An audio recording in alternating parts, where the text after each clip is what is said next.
Hello, my name is Alan, and my pronouns are he, him, and today I'm facilitating the second of a two-shot of my own PBTA game of Dark Age Heroes in development, endless development hell. I looked back and I found that the first character keeper from this is dated 2019.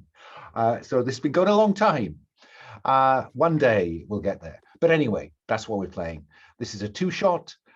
In a way to just test some bits and pieces of that have changed since the last iteration. This game is organized as part of the Gauntlet online gaming community's monthly calendar. Eotenweard has indeed started before and may not be published before. COVID is a long memory. Gauntlet community gaming community, with its monthly calendar. If you don't know about the Gauntlet, search Gauntlet-RPG and come play with us because we'd like to see you. So this is a game set in the Dark Ages, about 200 years after the Roman Empire abandons Britain, and we are setting this in the far northeast of England, or what will become England, Northumbria, in the small, well, settlement. We don't know how small it is really, but the settlement of Cweningas. And we'll fill in the rest when we go on. I do want to tell you that we're playing with a set of safety tools. We're playing with the X card, lines and veils. The open door is available. And I think that's all I have to say at this point. Let me begin. Let me go right to left this time. We're missing one player who may join us shortly because real life issues. But let me begin then. Jove, I say hello. Tell us about your pronouns and tell us something about Geldhere. Can you hear me? I switched my microphone. We good? Okay. So, hi, I'm Joe. He, him, or anything you want to call me. I've been called a lot. So, I'm playing Geldhere, who is a pagan mystic, kind of an old, maybe their last sort of rodeo old level of old, and he is somewhat slothy and prefers to have others do things for him. That's sort of his burden, and that's all I got right now. So. Okay, we'll pick up where we left him later. Moving along, Paul, say hello, tell us about your pronouns, and introduce us to Ethwin Two Trees. Hello, I'm Paul, he, him, and the character I'm playing in this two-shot is Ethwin Two Trees. Ethwin is a Christian of sort of Saxon descent, and yeah, he's probably the interpretation of the party's fighter. He is indeed a potent sword of God. And finally, Blake, say hello, tell us about your pronouns, and tell us about Garwin the Changeling. G'day, I'm Blake, he, him. I'm playing Garwyn, she, her, who's a changeling trying to find herself in this mixed up, crazy world. I mean, aren't we all? Enough said. So these are our three characters, and last time, after session one, very early on in the session, really, it all kicked off in the Great Hall of the Lady of Cweningas, Ethwin, when the doors burst open and a bunch of warriors flooded in, one of whom it turns out was a werebear, and Ethwin confronted them. Garwyn tried to confront them, was kind of batted across the room, and it ran into the night, pursued by Ethwin and subsequently pursued by Garwyn and our missing character, who I'm going to assume are going to have got separated in the night. Meanwhile, Geldhere, the last we saw of you, Geldhere, was you marked the temptation of lust and convinced Lady Ethwin to accompany you to somewhere more private, after which we drew a veil. So, Ethwin, we left you, I think, having pursued this werebear to a Roman ruin. I think I'm visualizing this as a ruined villa, Roman villa. And what we know is it has a perimeter wall, but we know very little else about it at this point. But you are fairly confident that your prey, that which you have pursued, disappeared inside it. That's where the tracks seem to lead. Garwyn, you set off, Ethwin went by horse, so you are going to be a little behind him, but you were tracking him to get to the same location. So I will come back to you when you arrive there. And then Geldhere, we'll see what's happened to you. So Ethwin, I think we left you in the shadow of this perimeter wall, which I think I told you would give you some cover or would allow you to hide from anyone who was inside. Oh, sorry, the other thing I should say is that the other warriors who burst into the Great Hall have been pursued away by the member of the supporting cast that you created, who is Eotenweard, the menacing war chief, and the warriors of the lady have chased the other warriors into the night. We know not where. Okay, so Ethwin, what do you do? Oh, you are muted. I would like to look about me. Fine, let's have you look about me. Unless you've got anything else up your sleeve, that is roll plus senses.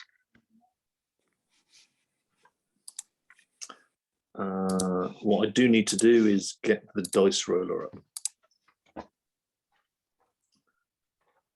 I will remind you that at the mysterious ruin, you are at advantage to find something mysterious. So I think I'm going to have you roll with advantage. Okay, we're rolling with advantage. A 6, a 1, and a 6. So we've got a natural 12. A natural 12. If only there was some benefit of the natural 12, but 10 plus. So on a 10 plus, for look about you, you get to do 2 things. You can ask a question, you can ask another question, or you can do something else.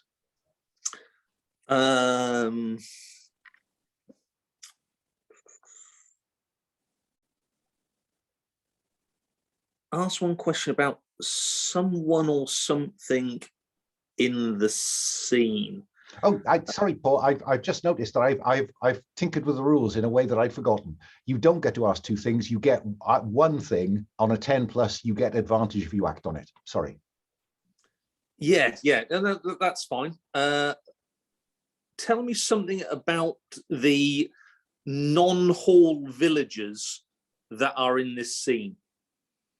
Okay, so if they want to be cultists that are sacrificing the young or dragging her about, that's perfectly good with me.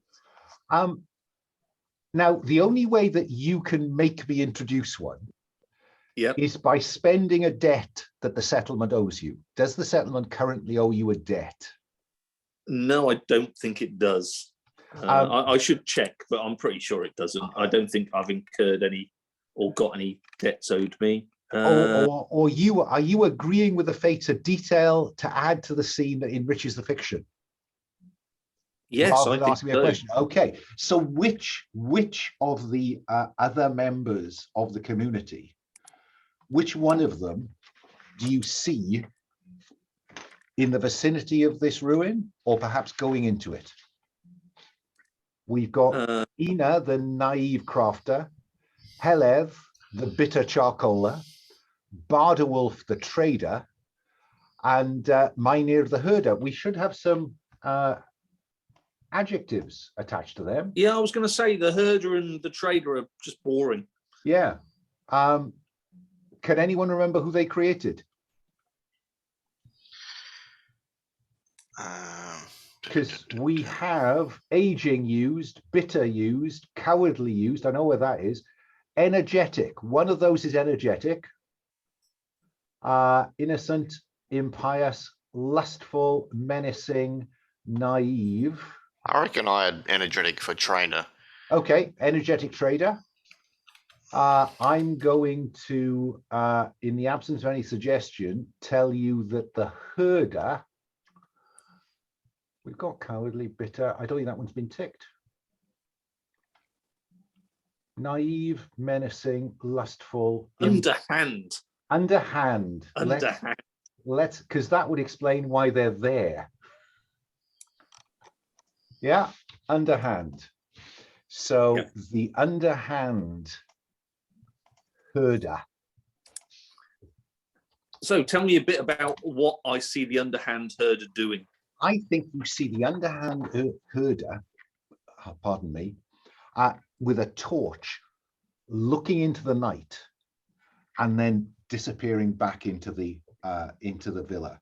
The villa is quite a large structure, relatively speaking, typically courtyarded, with a gate. You've seen him look. The gates are long gone. The wood's long rotted and gone to pieces.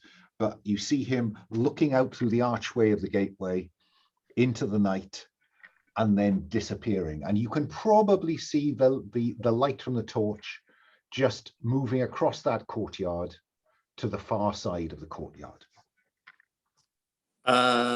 Very well. So the doors are long gone. Quite a large entrance. You could gallop through it if you ducked. Yes, let's do that. Yeah. Well, let's go through there on my my horse. He will clearly hear a horse coming. You can't stealth a horse. So I will shout at him, "Hold hard, show yourself." And just to say, Darren is joining us, so he can. We'll integrate him in a moment. And you see him look over his shoulder and disappear into the building. Hi, Darren. Thanks for joining. Hello. So, Ethwin, we've seen you charge into the courtyard here, and the light disappears into the building. This is the main building facing the gateway. There are smaller structures around the sides of the courtyard. What do you do? Is this the limit of the horse? I think so. Okay. I will dismount and follow the trail of light coming from this torch. Okay. And you go into a large, you follow him into this large, what once was probably a grand reception room. In the flickering light that Mynheer is kind of looking slightly frightened at you, you can see that the floor was once probably a very complicated mosaic. Now, the cement has dried up and gone to dust, and so there are tiles of this mosaic scattered around the floor. The roof above, which was once a kind of quite high roof, some of those tiles are missing, some have fallen in. There is just some debris here. But what catches your attention is that there are still statues, Romanesque statues around this room. Let me leave you there for a moment and go to Garwyn. Garwyn, Wystan, you thought you'd lost Wystan, our commoner, but Wystan the commoner has returned out of the darkness. As you come in sight, I'm imagining you coming over a low rise and down there in a kind of low, broad valley. You can see the villa and the tracks of Ethwin's horse heading towards it. And I think you might just be able to see that there is some torchlight within. What do you do, Garwyn? Is there like a pray for healing option? Because I'm really not well. Well, I mean, yeah. The sad truth is that what you need, as it says in the character sheet, is a peaceful night of rest to recover, wounded or not. Does my healing work on other people, or is it just me? What does it say? Your gods sometimes grant you the power to heal. Oh yeah, that's your gift. Yeah, you could heal. But I tell you what, while you're thinking about that, Garwyn, I think I need you to roll for this location. Each time you approach, enter, or traverse this location, the hero taking the lead, and I think it would be you, given that you have a seeming of a hunter, describes the approach they take and the roles with the attributes that the fate agrees is most appropriate. So how do we see you approaching the villa? I'm just sort of carefully moving forward, looking around. I've got my sea-axe thing sort of backwards, and I'm just cautiously approaching. Deploying some native cunning, I think. Yeah. So roll plus subtle. There's nothing, so okay.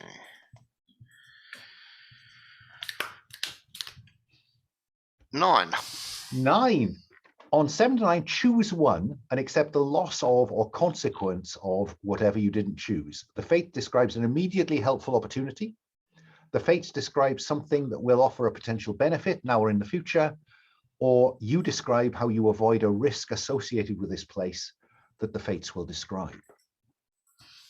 Has someone set up like a basic sort of pit trap or something, and I You tell me avoided which of those you want to choose. the last one. So you're choosing that one. So you avoid the risk. Fine. Yep. We never see it. It never manifests. I think that it probably is the risk of an ambush by a werebear. But your cunning approach, I think, gets you out of that. So I will not describe any helpful opportunity or potential benefit. Fine.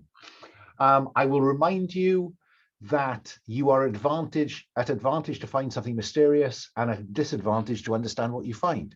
So Ethwin, you're in this reception room chamber. He clearly wasn't expecting you. I told you hold. Why did you carry on going in? My lord, I'm just I was looking for a lost cow.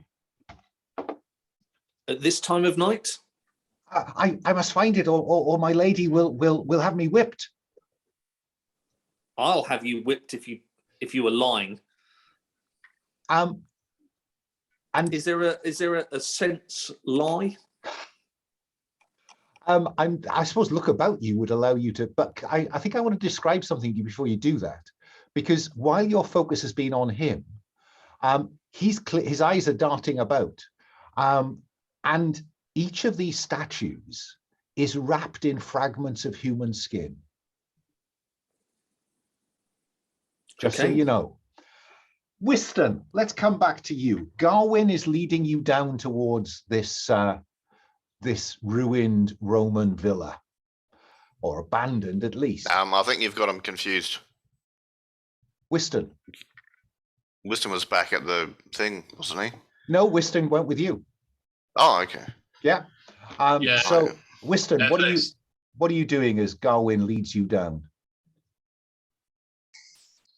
You know, I'm kind of letting Garwin take the lead, and I am just looking around for danger as much as I can. Do you want to look about you? Roll plus sense? Sure. And I've been kicked out already. Okay, let me do this again.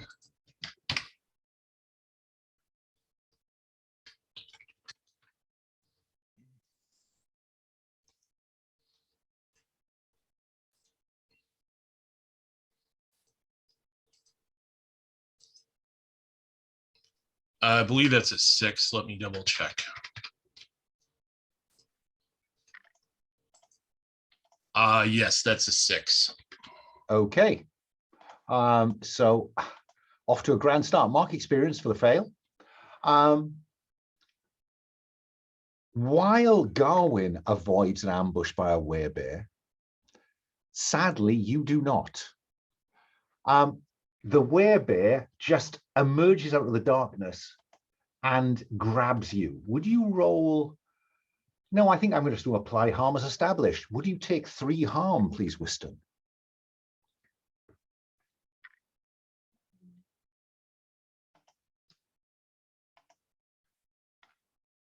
And we're off to a fantastic start.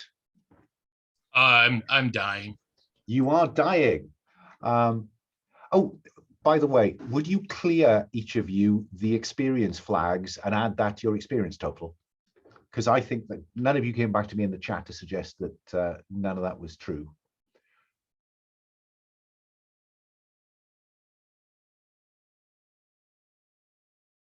You okay with that, Joe? You got, yeah, that's right. Spot on. Thank you.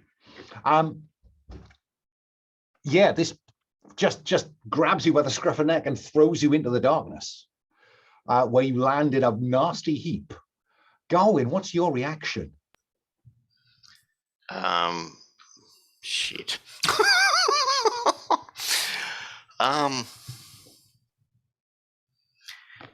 Can I, like, I've got this glamour thing where I can take on the appearance of my Fey Lord. I'm wondering if I can, like, channel his appearance to, like, scare the shit out of the werebear. And just to be Say, clear, leave him alone. You have no, you know. Just to be clear, it's not you have to tell us something you did nasty for your Fey Lord. You can take on the appearance of anyone, any something or someone that that you've seen or heard.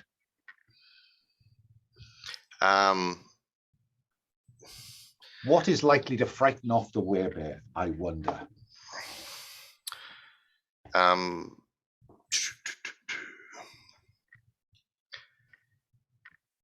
Probably like a bunch of like really thorny vines would grab people's limbs. And, remember, this is the appearance. This is not the function of. Yeah, so I would show my arms and show the scars of where the barbed whips have done it. Okay. So this sounds like you're actually dropping the seeming and you want to display your true Fey nature. Yeah. Yeah. Oh, so what is the most frightening thing about your Fey nature? I was a giant boar. Are you in effect a wereboar? It's more that I was a boar and I got turned into a human because they thought it would be fun to hunt in a human form. That was the torture sort of thing. Okay. Oh, all very much the changeling. Okay, I go with that. So let's see if that has any effect at all. Face danger. All right, so that's... this sounds like, well, what does it sound like? This sounds like a cunning plan to me, but have you got a better offer in terms of which attribute you should roll with? Probably steal, because I'm angry at this point. I'm annoyed, I'm wrathful, so I'm just leave him alone. Yeah, but it's not physicality. I think this is probably either sense or soul. Yeah, we'll go with soul. Okay. Because I'm just letting the mystic stuff. All right, so 2. The inner Fey come out. Let's have a go. 13. Will you look at that? I think I'm going to have it fade into the darkness. It is clearly surprised by this and fades into the darkness. Good. Can I bandage Wystan? You can do whatever you like if you've got a move that would improve situation, but otherwise it's just a bit of narrative bandaging. Yeah, just narrative bandaging. I don't think I've got. Geldhere, let's come back to you. You disappeared into my lady's inner chamber at the back of the hall, and we drew a discreet veil. So when we draw the veil back, what do we see? One thing I did want to, before we get to that, remind. So there was that piece that her granddaughter disappeared as well. So we, I don't know if we remembered we had that in play as well. Sorry, you're right. The lustful heir is currently missing. We hope protected by the cowardly warrior, the only warrior left in the settlement. We hope. So having availed myself of the lady's hospitality, so I think what we see is Geldhere is them just talk. She's upset, obviously, still because her granddaughter's missing and all of this stuff, and Geldhere is curious because, you know, when we came here, the state of the settlement and everything was very run down, or like there was a pall over the whole and he's talking to her, and he wants to better understand. He thinks there's something more otherworldly or things involved in this, and is trying to and obviously a werebear showing up kind of, plays into that. So what I was kind of thinking is, there's the otherworld move that reveals the spirits that infest the scene, that maybe he wants to perform some sort of ritual with her to try to get to get a better understanding of why this Paul has come over their settlement. So you want her agreement to take part in a ritual? Yes. Okay, let's have you roll to convince her then. All right. And I believe I am very good at that just now. +2 right now at that. So, all right. At your suave best. Yes. I thought let's keep that veil closed. It's yeah. So what's that roll up against? That's so it's roll plus subtle. Oh wow, I've really done poorly at this. Because I think I'm -1 at subtle too. Oh wow. So despite your no, I'm 0. I'm 0 at subtle. Okay, so it's still to 6. So okay. She says some experience. Yeah, mark experience. She says, why would I let you conduct a ritual? And she there is a distinctly dangerous edge to her voice, Geldhere. I think that's and she gets up off the couch where she's been reclining, wrapped in a bearskin, and steps towards you. What do you do, Geldhere?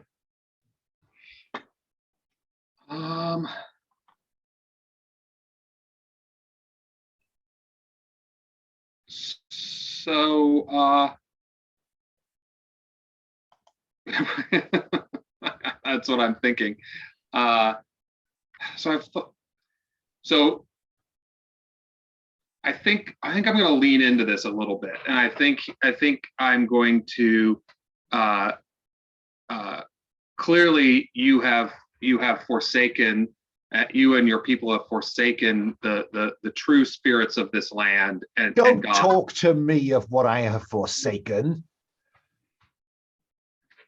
And she reaches to the table and picks up a knife.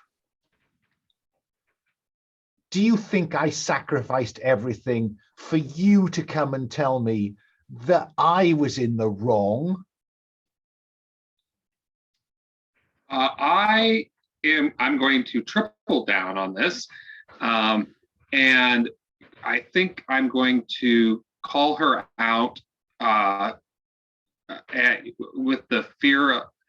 Fear my gods. I think he's going to lean into and demand that she tell me what is going on. Essentially, try to call her into that.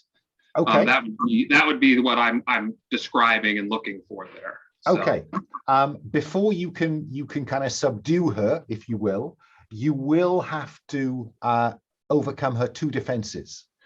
Her first defense is righteous anger, and the second one is secrets to hide.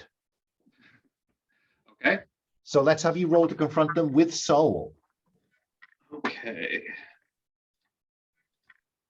It's only up from here. 7. That is up. We're creeping up. That is up. That is up. So on a 7, I will erase. Do you want her righteous anger or her secrets to hide?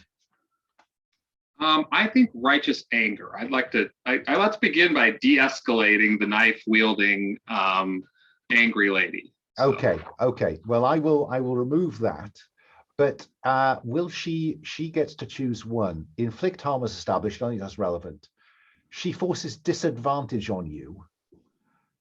She takes an opportunity. No, I don't think she wants to run. I think that she puts you at disadvantage. So she's younger than you are, more athletic than you'd realized, and is clearly still threatening.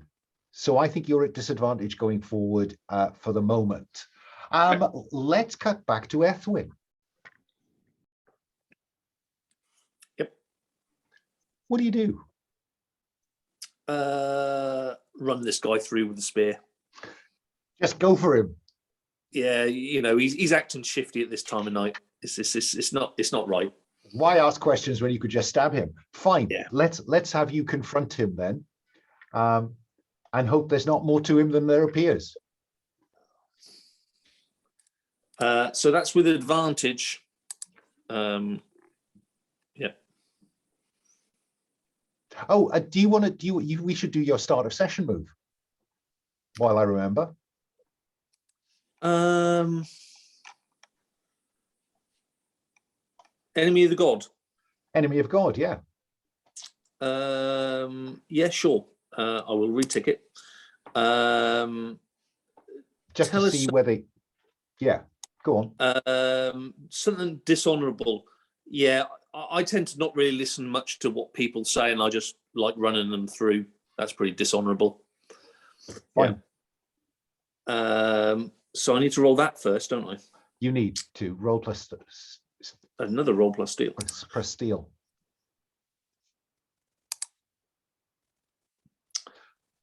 That's a good outcome. That is a good outcome. Hold one to spend now or later in the session to say how a vision identifies an enemy of God against whom you roll with advantage. And you're not even asked this time to do something at all shifty, because last time you were asked to bed the lustful air. I still aim on that. That ship has sailed because you didn't succeed by the end of the session. So how does God normally talk to you? I think it is a saint whispering in my ear. And I think the saint whispers in your ear and says, "You owe the Lord God a debt for your failure, Ethwin. So would you mark yourself as owing your God one more debt for your failure to bed the air?" Sure. But this use of enemy of God is free and easy. So sorry, go back and now run him through.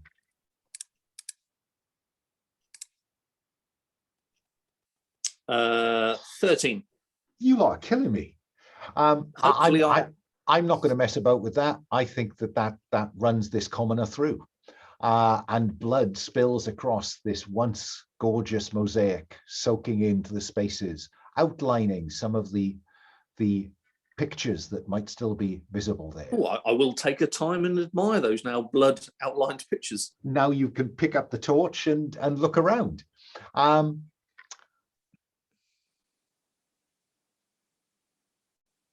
Let's have you look about you.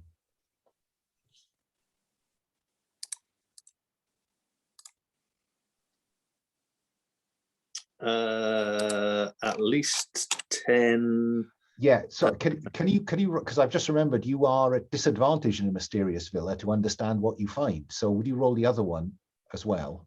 Oh, disadvantage, am I? Yeah, okay. You can find mysterious, but you're at disadvantage to understand it. But apparently not. I think I can tell you that this depicts the details of a curse.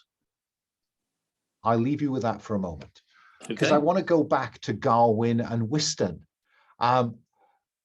perhaps back to back, staring into the night, lest this bear reappear.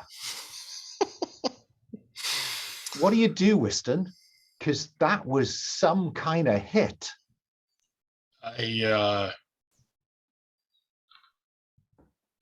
don't know if I can go on. How far is it back to the village? It's further back to the village than it is to the ruin, but there might be a night's rest to be had at the village. You might be taking your life in your hand to risk a rest at the ruin.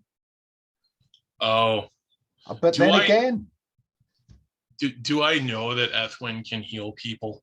Oh yeah, you know your gifts, one another's gifts. Okay, I think. Okay, I want to press on and find Ethwin if we can. And I think you find Ethwin kind of studying this this mosaic. Bits of it are missing, but it seems to describe a curse related to skin changing. Mm. And it seems to indicate that there is a cure for the curse, but it's unclear what the cure is. But that's what Ethwin has worked out by the time you get there. But both Wystan and Garwyn are in pretty dire straits, Ethwin.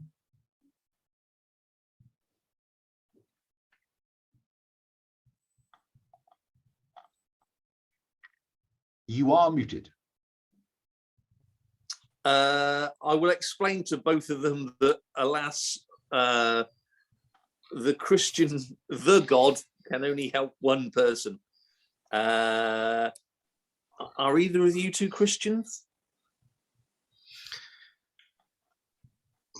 I'll say I feel like Wystan has lived a good life, and he needs your God's assistance far more than I do. I am not a Christian, sir. Do you want to be? I serve Woden. Do you want to be? What? Now, No. let me just. You might want to just check out the debt economy here, right? You can reduce the debt that you owe your God by accepting a temptation, and you can remove a temptation by seeking solace in friendship, which could mean that you end up owing a debt to a different God. Who I will owe end up debt to a different God. No, so you could take a temptation to reduce your current debt to God to 1. Yeah. Then you could spend 2 more debts with God in order to cure both of them. And then you could seek solace in their friendship, which could mean that you end up owing them a debt in the sense of owing their God a debt. So there is a way to get to where you just tried to go without a mechanic to do it. Okay, let's give that a try. Yeah, the mechanically there's a lot of debting going on now. So yeah, let's give that a go. So let's heal one of them. Right, let's do that one. So basic move, invoke your gifts, roll plus soul. I will increase my debt by 1 more. Okay. Roll plus soul. Okay, well, that's a reasonably straight roll. Let's see what we get. Not today, though. Double ones. My. Let's have a bit of XP. Yeah, have some XP. I will allow you to clear Wystan's dying. So take both those dying away, Wystan. But I'm going to inflict both those points of harm on you, Ethwin. You take that harm into yourself. God has decided that you need to earn some humility. Okay. For all the violence you commit. While he's doing that, I was going to use my thing, the sight, to look around. Okay. So Wystan, you are no longer dying, but you're in pretty poor condition. Ethwin, you have used up all 3 debts you owe your God. Any other use of you're going to have to invoke a temptation, and your first one has to be pride, just so you can check that out while we're talking to Garwyn. So Garwyn, the sight, owe your Fey Lord a debt, or do you pay with blood? Because you always got the option to pay with blood. No, there's been enough of that spilt already. Okay. I'll owe my Fey Lord a debt. Okay, so roll plus soul. 2. Okay, cool.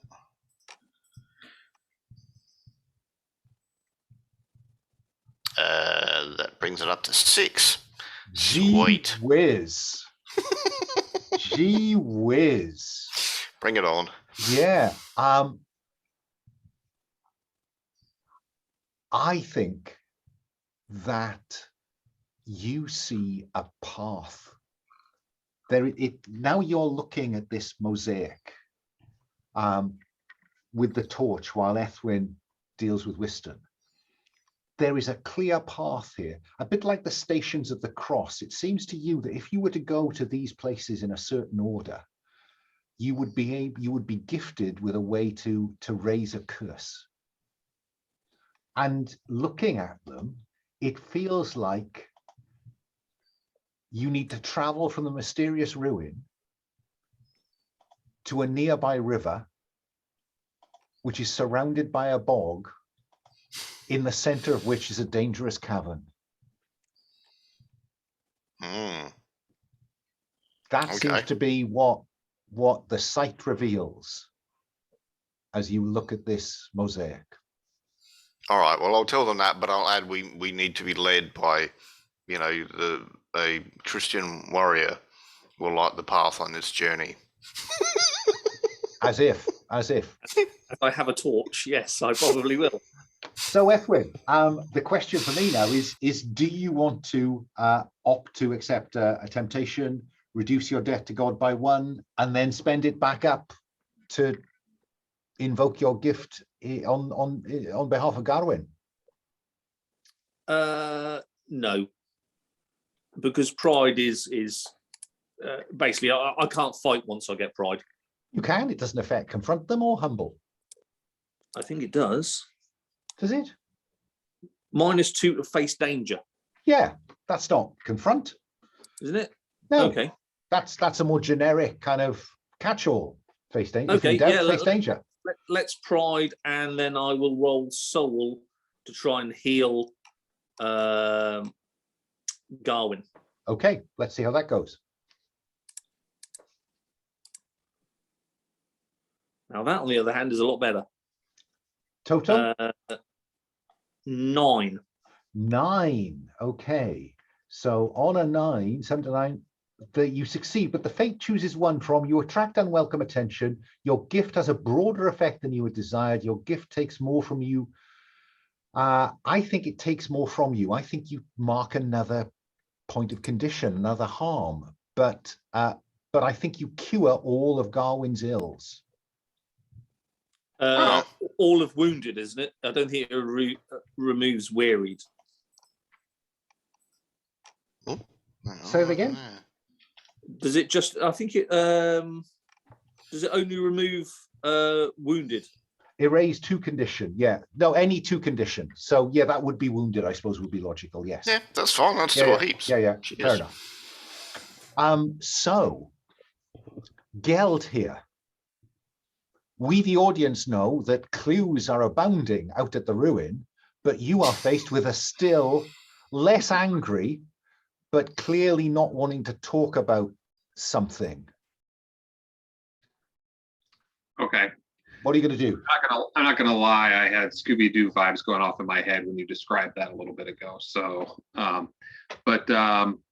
so I actually think so she's not as violent in this moment.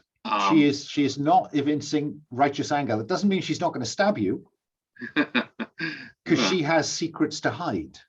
Right. So I think I'm gonna take a step back and more appeal to and you know, appeal to let me help her. I say, you know, my God sent me here. This is kind of my. I think he's going to get a little pathetic, right? He's like, this is my last chance. I haven't been the what would he be? The priest, the or whatever. I haven't been the man that I have supposed to have been. Please let me help you. You don't have to participate, but just allow me to see what I can see to help you. And I think that's another way I can lean into the other world, because I think he would tell her, I think I'm supposed to remind us of a time your burden caused. And I think he would describe a time when he. Well, before you get there, let's see if you can overcome, if you can Oh, that's right. convince I her with thought that. to overcome. So that. roll to confront them with soul. All right, come on. Paul keeps stealing all the good rolls, so 9. 9. Okay. Now, I will remind you that there is a thing called help yourself. When you say how your standing or seeming is relevant to your current action, owe your gods a debt to re-roll 1 or 2 of your dice. So what am I getting? Let me take a quick look. Which we just did. This is convince Confront them. confront them. Confront them. Is there any? Do you want that 10 plus? Do you need that 10 plus? So on the 7 and 9, the defense will go away, but she could stab me. Yeah. Yeah. Right, or run away. Yeah. Oh shit. So I kind of do want the 10 plus. I guess I can. Do I get to pick which one I re-roll? Is that how that works? You do indeed pick which one you want to re-roll. You know, right, I presume you're going to keep the 6. You presume correct, yeah. So I guess there's no harm in this re-roll then, because I can't do all it costs you is owing your gods a debt. Well, yeah. Okay, I'm going to do that. Okay. As soon as I can flip back over, let me increase my debt so I just don't forget that. Whoa, where am I at? Is that? Oh, I just didn't go far enough down. Oh, I don't own. So this is the old gods. My gods. It is. That was easier choice than I. Okay, let's see if I can get the. Well, we'll look at that. Okay, so on a 10 plus, she does try to stab you.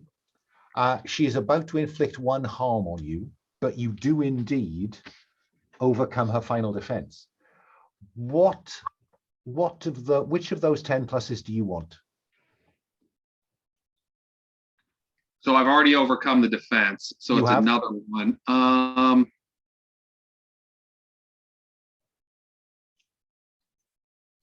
You're going to take 1 harm in a moment, unless you have a way to stop doing it. Stop that. Yeah, I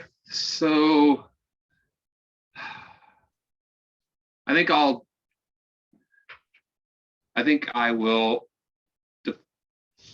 deflect their attack to take minus 1 harm. Okay. So just with your staff or something, fine. You are in a position where you can now humble her, which will give you some benefits. So when you seek to end a confrontation with a foe that has no remaining defense, say what you do and roll with the attributes the fate agrees is most relevant. What are you gonna go with here? The same line? So I'm deflecting away the attack. Yeah, and she is now, this is about, is she going to be at your mercy and give you everything that you want?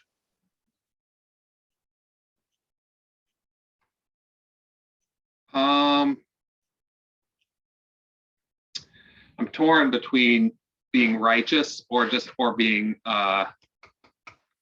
so what's the outcome here? Am I going to have a roll when we're done here, or? Yeah, you are about to roll with something, but the something depends on the approach you take. If you were Ethwin, you would endeavor to kind of stab it. I'd run her through is probably what I would with steel. If you want to take the convince her that the old gods are the right gods, that might be so. Yeah, that's I'm gonna go into that, and I'll deflect and then I'll try to hold and just convince talk to her about the old let me do this, the gods the gods could help. 2d6 plus soul.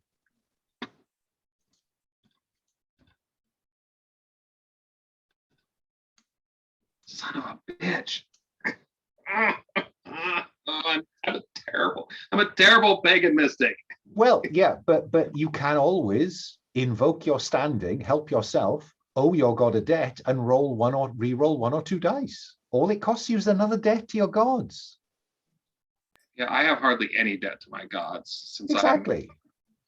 What have you got to lose? What is happening here? I feel I'm being. Yeah, I will. So, fiction is that sort of a fictional thing relative to invoking your standing? I mean, if you like, it's just demonstrating that this is something you should be able to do. Okay. Yeah. All right. So I'll try to re-roll that one. Oh, just the one. You don't want to re-roll both of them. No, yeah, you're right. Just both of them. Okay. I thought maybe she was trying to convert him or something. You see, and that turns a fail into a 10. Okay. 7+. You humble them. They're at your mercy. Do they receive it, or do you end them? Do you take this opportunity to kill her? I don't think so. No. If you spare the right life of a mortal NPC, their settlement owes you a debt. Mark that. On 10+, the fates will say if you, sorry, that's badly spelled, what they give you out of gratitude or what you can take from them or their earthly remains. I think she will give you an insight or an answer. Yeah? Okay. Yep. This is a narrative benefit. This is recorded, does not have to be defined until it is used to provide an insight into some future problem or challenge or an answer to some relevant question. If you have a question now, you will get the answer. But if you like, she shares something with you, we the audience don't see it, and you pull it out of a bag later. No, I think I need to know what it is now because I need to know what I need to do next. So I want to know what, for lack of I think I want to know what has happened here. You know, what is going on. Okay.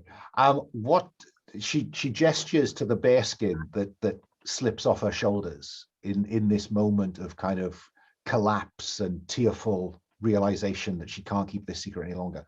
That is the skin of her former husband. The man who burst into the hall earlier is the son of that marriage. And he inherited his father's skin changing. And she cast him out into the wilderness rather than have him as part of the community. And she's obviously distraught about it. It's less, so she obviously knew all about the family's curse, so to speak, or whatever this is. It's her dismay is over casting him out. And he has never forgiven her.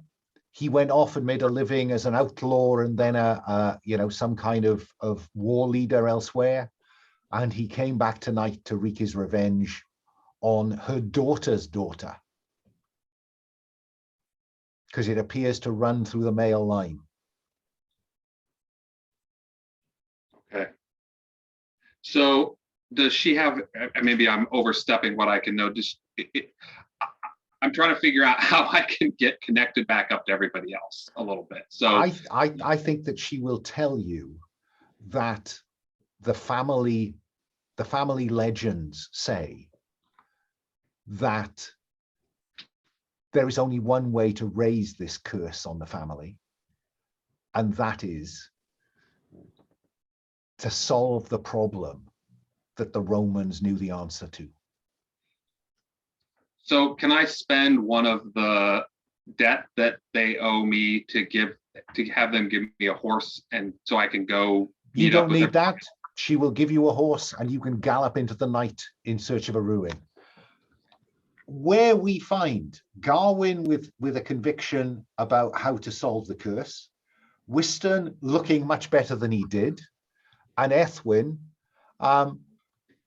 doing what? Oh, you are muted. Getting on my horse and let's go across the river to the cavern. Fine. So bog, river, or river in a bog, and somewhere find this cavern. Okay. Yep. Wystan, what about you? Do you want to do anything before you leave the villa, the abandoned villa?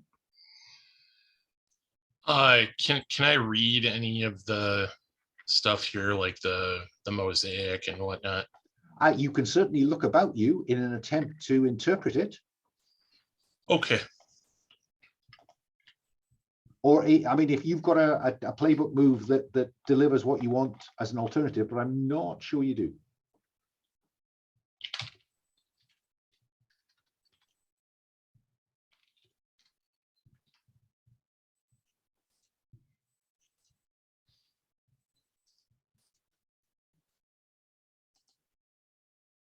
Oh, wow, that's a 2. Wow. And even with your sense at 2, oh, sorry, your sense is -1, isn't it? Goodness me. Yep.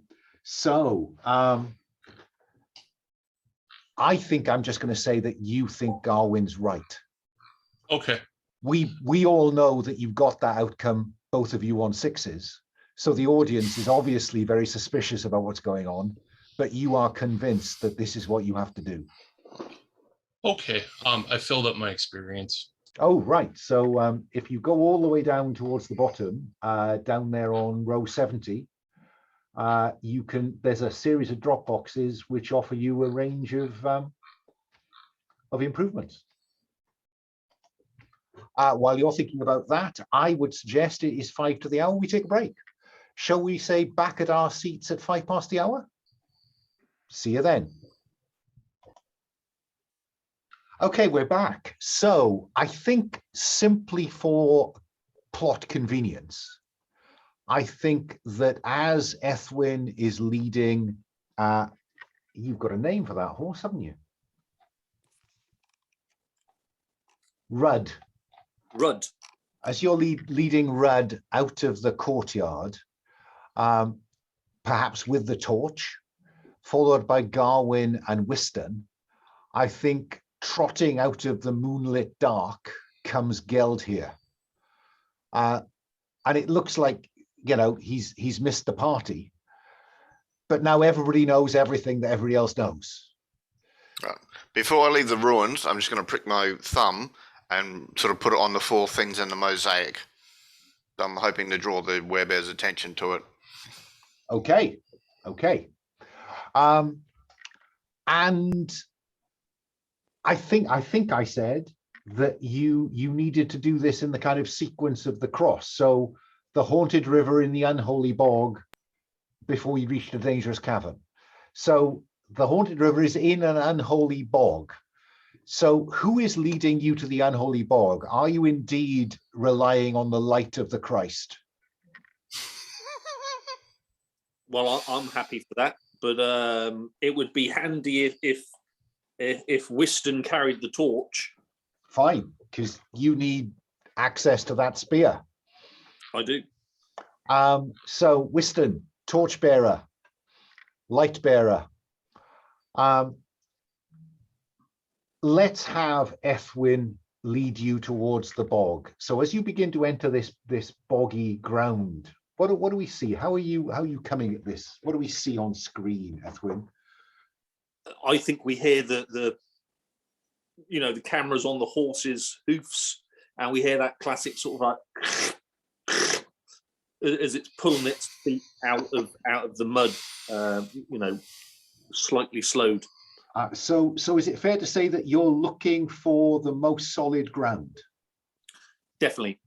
And what, probing ahead with the spear, or is the spear something more sacred than that? Well, yeah, people's blood and guts, fine, but not dirty soil. Okay. So you are trying to find a way through this that avoids anything that might be dangerous. A commoner weighs less than a horse, doesn't he? Well, I mean, this is my question. Does somebody else want to approach this differently? I should ask you. I mean, Wystan, you're well known for your your subtle approaches. Do you want to take the lead on this, and if so, how are you going to achieve it? I mean, is it not common sense to put an unarmored light person going into a bog? It sounds like common sense, doesn't it, Wystan? Which would kind of rely on rolling sense. I think I would like to use my new move. Oh, tell us. And that is, look at this. You let your mind wander and owe your god a debt. You stumble onto something that might provide important information or insight. Agree with the fates, what it is, and what you think it means, which might even be true. Oh, that's spot on. So all you have to do is to owe your god a debt. Owe Woden a debt, and tell me what you'd like to find. Or you can ask me to suggest something. It's up to you. I would like to find something in the bog that points us where we need to go in this bog to make the correct stations. I think that's very cool, and I think what you notice, Wystan, as Ethwin is kind of gingerly pressing his foot in, afraid to put weight on it into this bog, you notice in the torchlight what looks to be a twig just stuck into the ground, just 10 paces that way. And when you get to that, you can see another one 10 or so paces into the bog, again stuck into the ground, and maybe just on the edge of the torchlight another one beyond that. It looks like someone has marked a way into this bog. There appears to be a path marked, my lord. I don't know if it's a trap or not. Excellent. Well spotted. Well spotted. I think that will give you advantage to roll as you lead the way, Wystan, because you found the path now. Oh, okay. How does advantage work? You roll 3 dice and choose the top 2. Disadvantage is 3 dice, take the bottom 2. Yeah. And is this essentially lookabout? No, this is the location move. To each time you approach, enter, or traverse this location, the hero leading the way rolls. So I'm going to let you roll 3d6 plus, I think, subtle, because this is a cunning plan. Great. And I got kicked out again. Sorry.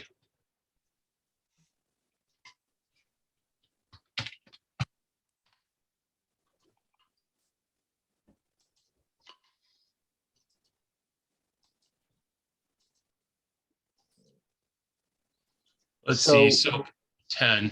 You take the top 2, which are the 4s, plus 2 is 10. Choose 2 and accept the loss of or consequence of whatever you didn't choose. So which of those 3 bullet points? The fate describes an immediately helpful opportunity. The fate describes something that may offer a potential benefit now or in the future, or you describe how you avoid a risk that I will describe. Which of those don't you want?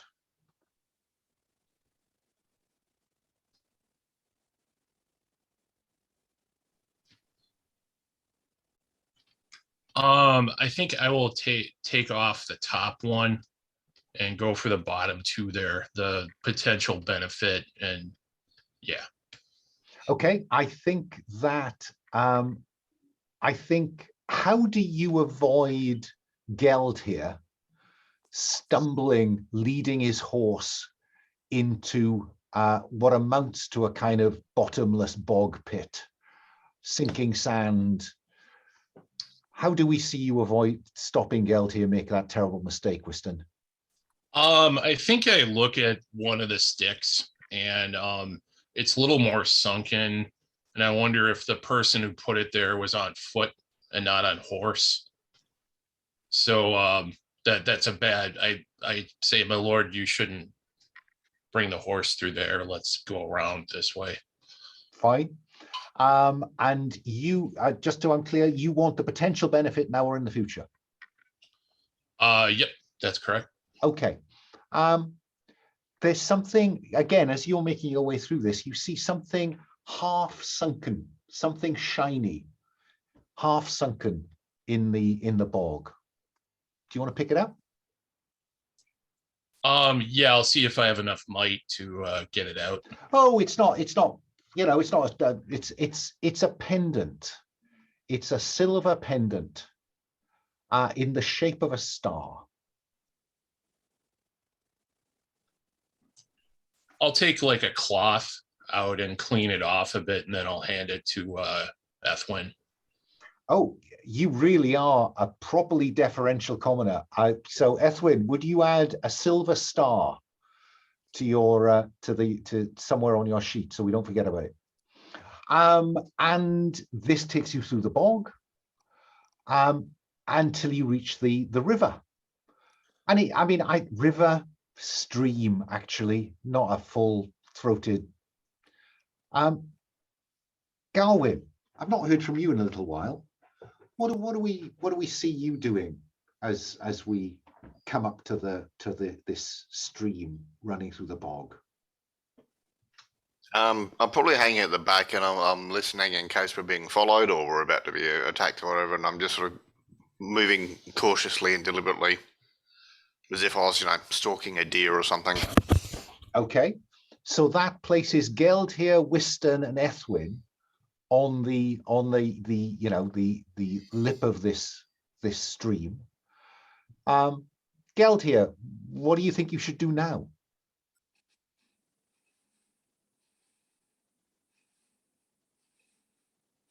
Because it said, well, they say that the trick is to just follow the river.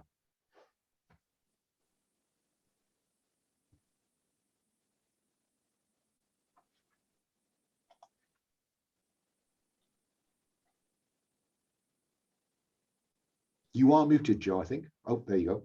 Sorry, my dogs are losing their crap because somebody came here. So apologize for that. I tell you what. Sorry. Can you just say again what you just said? I think they're done now. What do you think? Because you've reached the river, the haunted river. What are you going to do here, do you think? You are at advantage to commune with spirits and at disadvantage to avoid spirits. Yeah, so I'm wondering if this is, apparently she's just going to sit here and bark right next to me. That's what we're going to do. So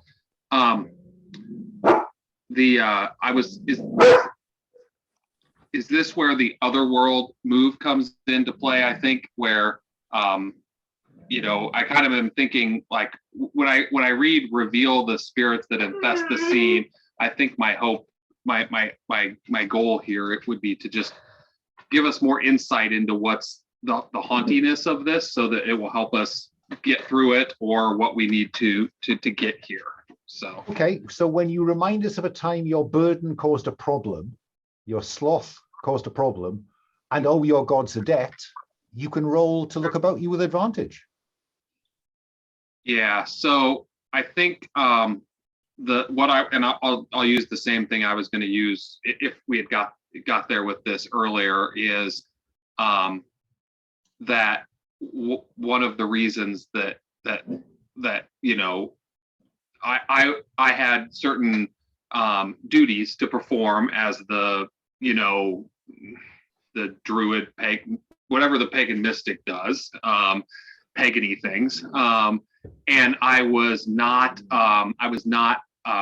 good at that. I let certain rituals go, and the village that I was at suffered greatly because of it. I like that. I like that. Let's have you roll with advantage. All right.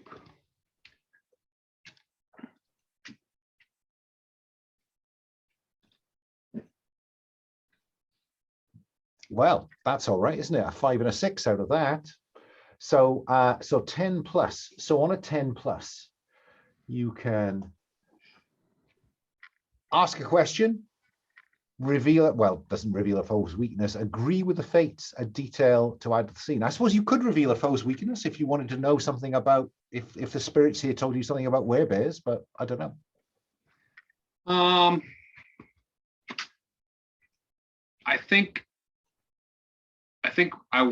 I guess what I'm really after here is, where is the thing we're supposed to get here because we're getting something at every spot is my understanding.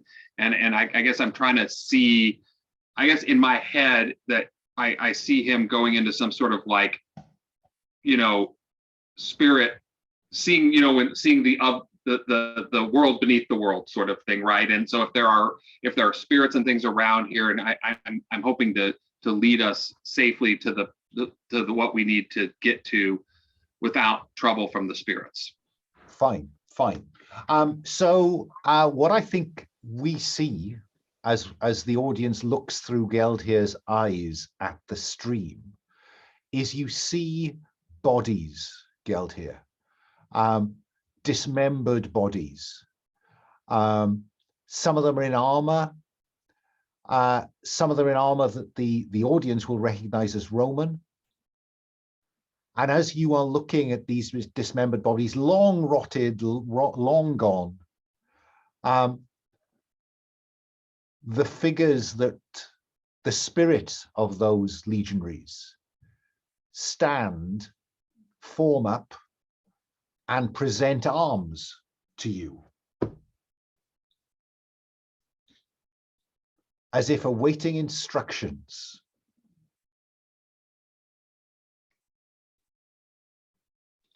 Interesting. I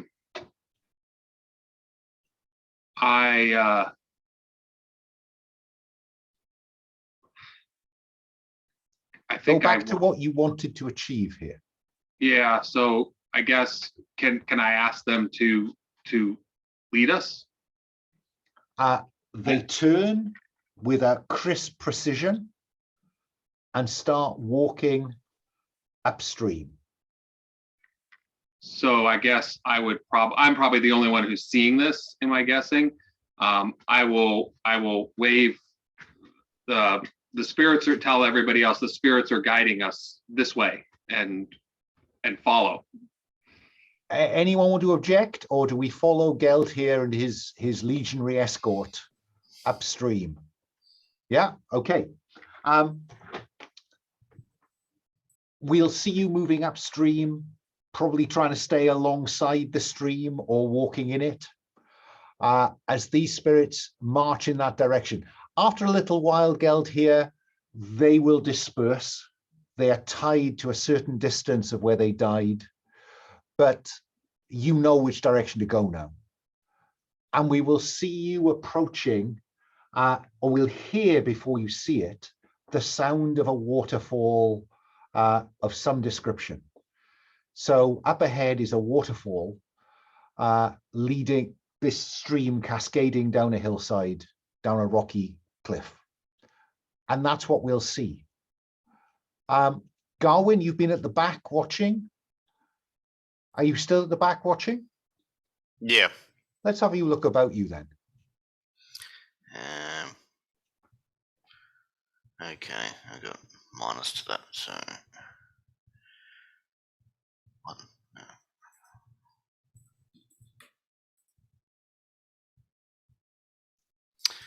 Ooh, 1.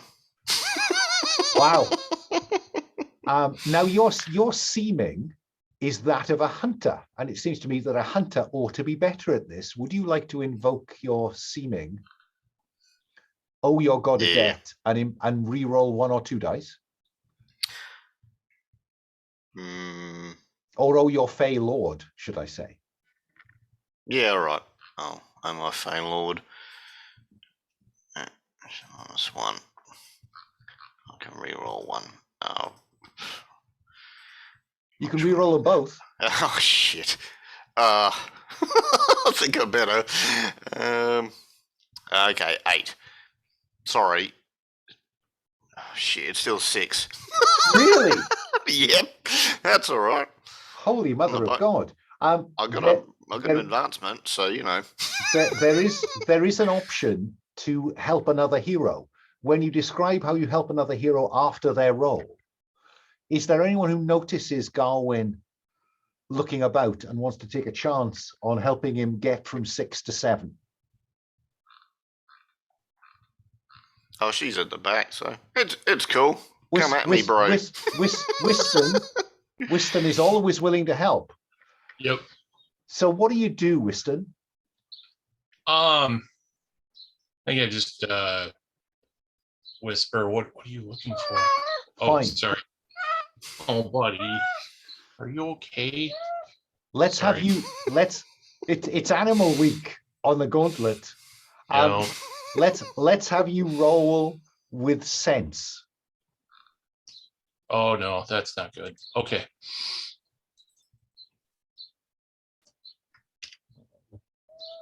Okay, buddy. Oh wow. Oh, there. Okay, it's letting me back in. Sorry. There we go. All right, I got a 7 in total. There you go. On 7 to 9, they add 1 to their roll, but you expose yourself to any danger or risk. So, look about. You allows you to ask me a question, or add a detail to the fiction if that's what you prefer, Garwyn. Okay, let me just take a quick look here. No, sorry, you've helped Garwyn, so now Garwyn Oh. gets to make that choice. Oh, I understand. Sorry. What are you thinking, Garwyn? Aside from, slippery rocks, is there anything else dangerous here? Something is following you. That's what I thought. Shit. You've been back there looking. It seems to me only appropriate that you should see something. There's something out there just beyond your ability to pick out the details. But there's definitely something out there. Just sort of side eyes at Ethwin, hoping it's just an angry housewife or something. Sadly not. Sadly not. Okay, Ethwin, Geldhere, Garwyn and Wystan have been, just checking behind and report back something's following us. You and Geldhere have arrived at this, where this stream bounds down a rocky hillside. What's the plan now? Do you follow it up? I think so. That sounds pretty appropriate. Okay, let's have you, Ethwin, because are you going to take the horse up there? Yeah. That will require you to face danger, because getting Rudd up there is not going to be easy. Okay.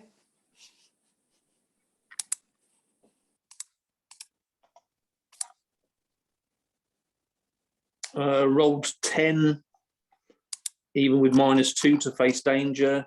I think this is a physicality, so steel will count, which will cancel out the penalty of your pride, your preoccupation with your 10. superiority. Wow. Rudd positively dances up this scree slope, among these boulders. Geldhere, do you want to try and get the horse that you were lent up here?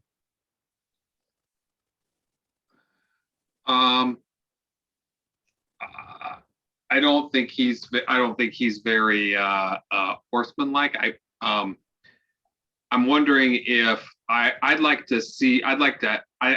he's going to kind of call on Wystan to help him. It feels like something Wystan might be more adept at than him, and maybe the slothiness will get somebody to do something for you instead of you do it. So that doesn't apply between heroes. Wystan, okay. Geldhere wants you to lead his horse up here. Are you okay with that? Oh, yeah. No, in deference to his age, I'll be happy to help. Okay. I'm thinking roll plus sense because of your knowledge of animals, or roll plus steel because this just requires you to keep a firm hold on the bridle. I think I'll go with steel. Go for it. Oh, did that roll a die or not? Yes, it did. That was a 3. Okay. And I think that's another 3. Bear with me a second. No, that's a 1. So you rolled a 1 and a 3. Oh, okay. Yeah. Sorry, it's not letting me see that. But okay, so that's a 4. 4. Who's going to kill the animal that you just broke the leg of? Well, I'm the fool that broke its leg, so I can do it if you don't feel like it today. I should have to do it. And unless I think Garwyn wants to do it, because I sort of know what Garwyn's about. Everyone else moves up the hillside, leaving Garwyn with the horse. Yeah, the camera just sort of goes to the darkness and yeah. Drifts into the darkness. Fine. And there's a slight kind of cut off. I'm very But sorry here. Wystan, you mark experience, of course, because you didn't do well on that one. Okay. So at the top of this hillside, Ethwin, because you've danced right up there, there is a crack in this cliff wall. This is what the settlement location describes as a dangerous cavern. What do you want to do? Let's look about me at the cabin. Go for see it. if there are any dangers. Roll plus sense.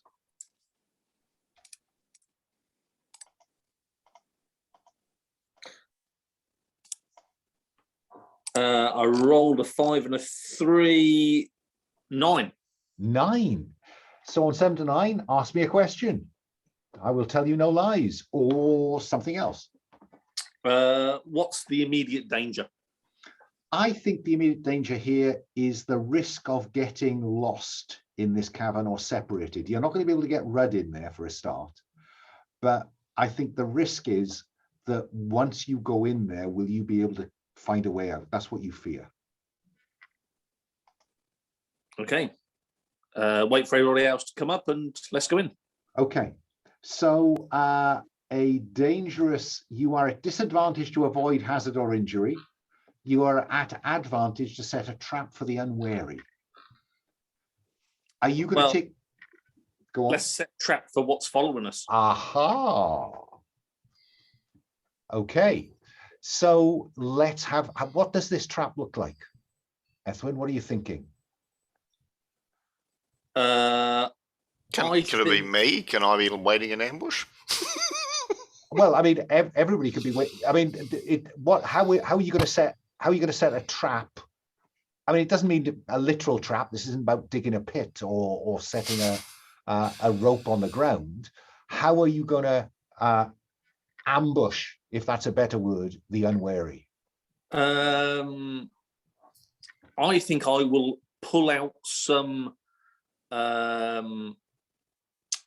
rations from my pouch, and they're like sort of like well, it's dried bread. So I'm going to scatter that on the floor, and we will hear them crunch the bread as they step over it. And what is the idea that all 4 of you are lurking in the shadows in this cavern? So when it crosses the threshold, whatever it is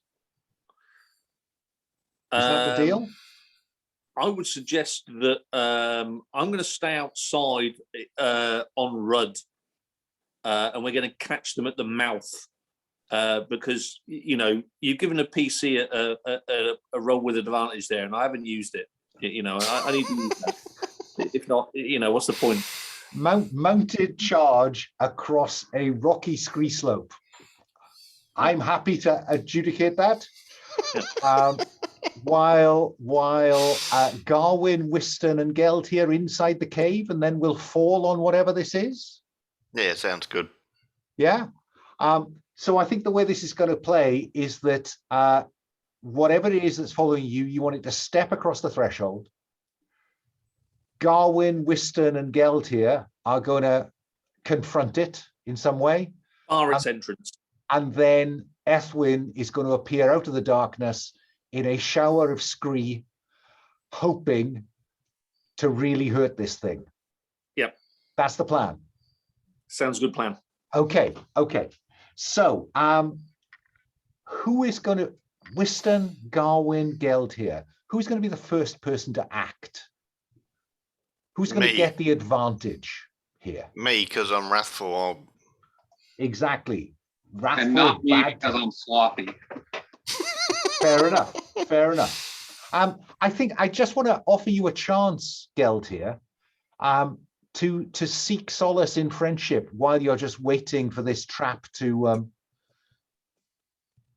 just be sprung, because that would allow you to get rid of your lustful temptation if you wanted to, or it might allow you to.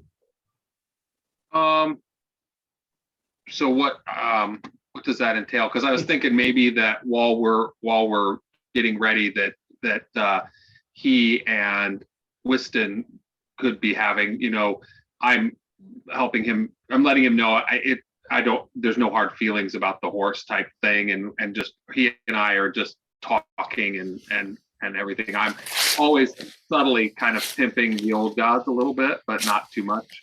Okay, so the seek solace in friendship is on the basic moves. When you share your woes with another hero in the hope you can put a temptation behind you and clear it, roll plus soul.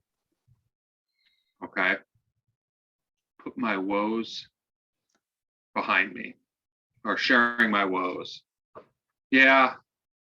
I think in general, it's just a conversation with Wystan about, having to be here, and this isn't really, I'm so old, this is hard on me, sort of thing, kind of that I much prefer to have my, sit by the fire and whatnot. So let's have you roll plus soul.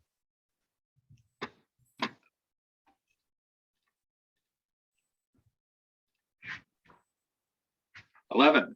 Wow, look at that. On 7+, clear the temptation, so you can clear lustful. And there is no downside to that.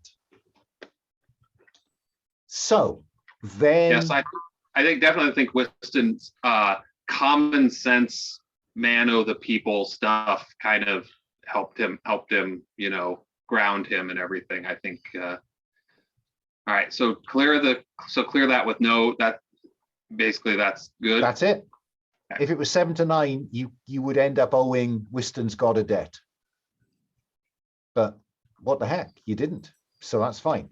So Garwyn, you're going to be first in on this. So when you hear this dry bread crunch on this rocky threshold, and the moonlight that frames the cavern entrance is largely blocked out by a large shaggy creature stepping across towards the threshold, what do you do? Stab it. Fine. Let's have you roll with steel to confront it. And it will be no surprise to anyone to discover that this is our friend the werebear. Well, I think it's either her or his mum. Okay, so 8. 8. Gosh, is that all with all those pluses? Gee whiz, man. So on an 8, 7+, I will erase the defense. Do you want to erase tough hide, high pain threshold? High pain threshold, because I was going to go for like a kidney shot. Just Okay. So we see you do that. And it will decide to overbear you. It just goes at you to force disadvantage on you next time around. Wystan, I'll come to Geldhere last because that seems appropriate. Wystan, what do you do after Garwyn springs the trap? You're no longer at advantage, but still. I think I would like to further distract. So I'm going to come in from the opposite direction that Ethwin would be coming in, and I'll just swing my staff like a sword, just whack at him. Okay. The defense that remains is tough hide.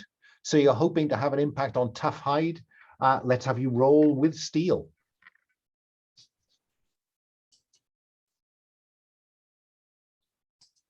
Oh, I can't see it. Did it roll? It rolled a 1 and a 6. So you're on 7.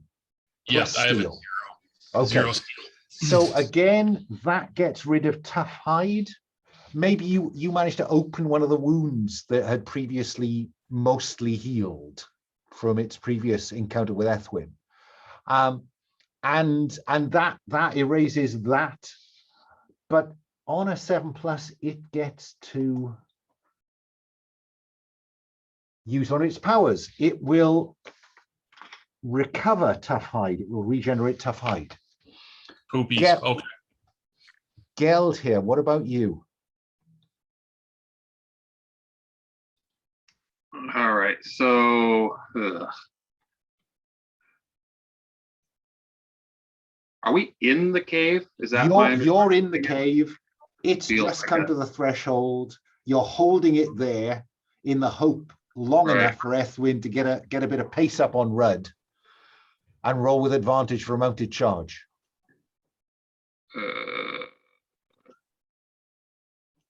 Not really a confronting sort of a person here. I'm trying to. Well, remember, you can confront in all manner of ways. You describe what you do, Yeah. and we agree. I mean, and you're always Okay, going to use so- soul. So is it? I have a thought here around.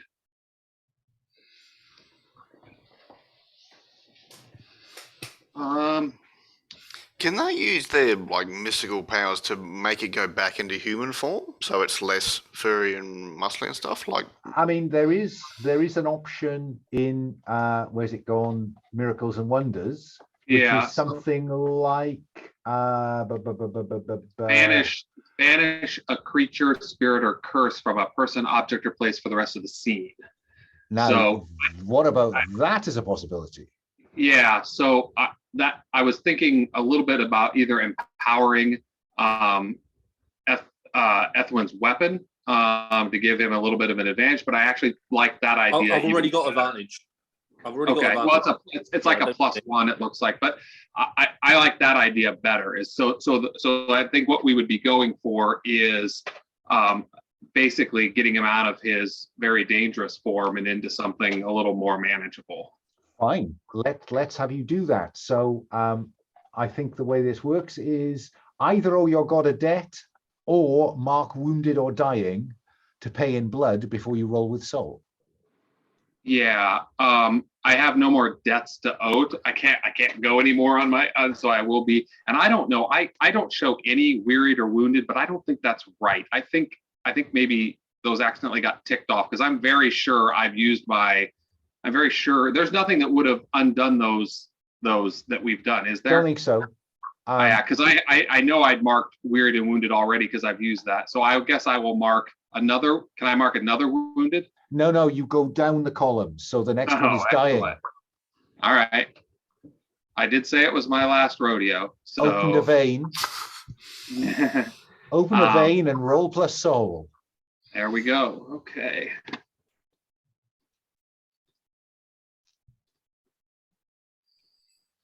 Nine. Yeah, you don't have the option to invoke your pagan mysticness to improve that one. So on a 9, what it says, I think, is this goes. You succeed. Fate chooses one from. You attract your gift has a broader effect than you had desired. Your gift takes more from you than you had expected. Choose disadvantage or mark a harm. I like the idea of marking another harm. Fine. Yeah, because it's that can go into the wounded one. It doesn't have to be in the dying. If I've that's got right. It goes back up and fills the next column. And yeah, I think that fits. That maybe in the moonlight, you've gone rather heavy, gone deep on that wound. But yes, in the moonlight, we see this bear kind of step back away from you out of the cavern and begin to change back into the human that you saw earlier, naked now, apart from some fragments of clothing. Ethwin, you see this. What do you do? Run him through. Let's have you charge this. Now I'm going to make you face danger to make this charge work. Yeah, because I think that's, riding this horse in this very difficult conditions is all about face danger. Roll plus steel. 7. Is that all? Don't you have 2 steel? But I'm -2 face danger. Sorry. You do it, but the fate chooses one. You suffer 1 harm doing it. It takes longer than you hoped. Respite is temporary. The risk difficult. I think that I think that you will get the benefit this time, but Rudd is going to start sliding down the scree slope. So you'll get your advantage in the charge this time, but then you'll have to dismount. Yep, no problem. Fair enough? Yep. So roll with advantage to confront them. 13. Now you're just taking the P. Wow. On a 7+, I will erase. He has no defenses left. We go straight to humble him, because Geld here has got rid of his ability to regenerate for the moment. So on a 10+, on 7+, you humble them and they are at your mercy. Do they receive it, or do you end them? Is this subdue or kill, Ethwin? And what will that look like? No, I think it is the spear through his heart, and he stumbles to his knees as blood's coming out of his mouth. Yeah. Classy. Like to the ground. No regeneration for you, evil. And then what I'm seeing is as the horse begins to slide down the slope from under you, I imagine you pole vaulting off the horse and putting all your weight through him, pinning him into the stream bed. On 10+, the fates will say what they give you out of gratitude or what you can take from them or their earthly remains. He's naked. A weapon or shield, nothing. A charm or trophy that confers advantage once. Insight or answer, this requires them to survive. So is he wearing some kind of charm, or do you take some trophy from the body? What was there was something about the wasn't there one about the gods? Wasn't there something about the gods?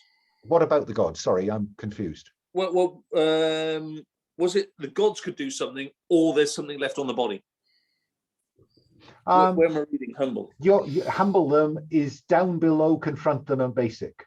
Okay. Yeah, no, let's go for a charm. I mean, you know, his head dangling from the side of Rudd would look nice, but you know, we're going a bit steep there.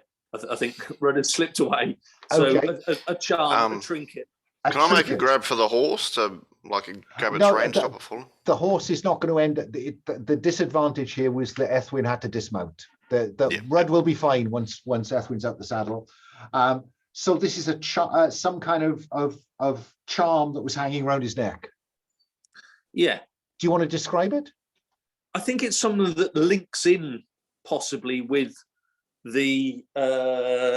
It was the silver star, wasn't it? It was. I think this will be like a silver moon, and it's clearly by the same craftsman. Okay. Is it a Roman design? Yes, it is. Geldhere.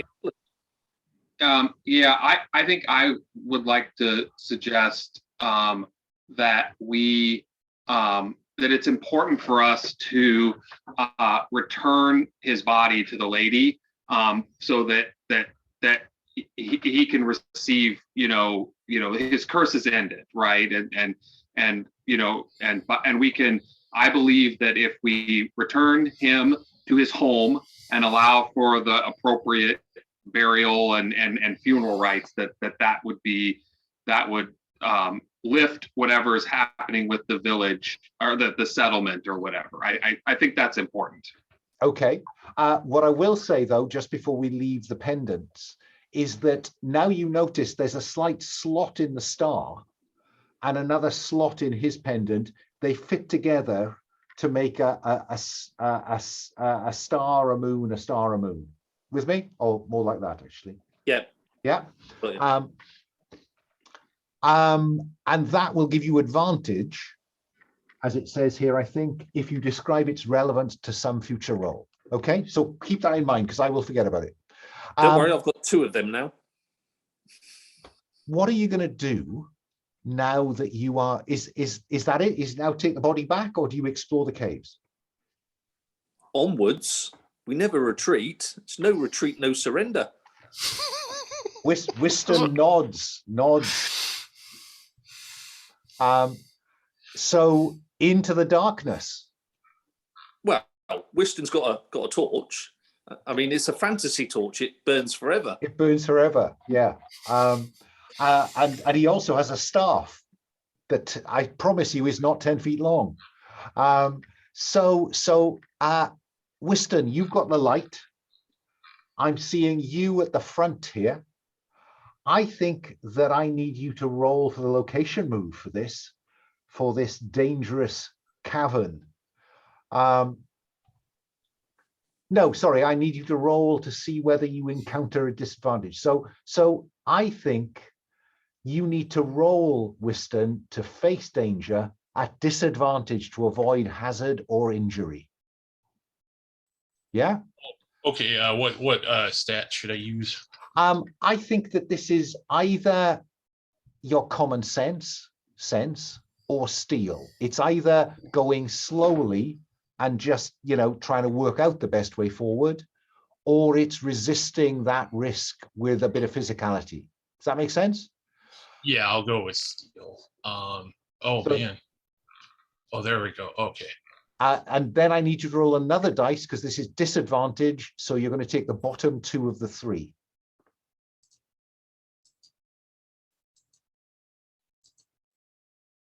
Okay.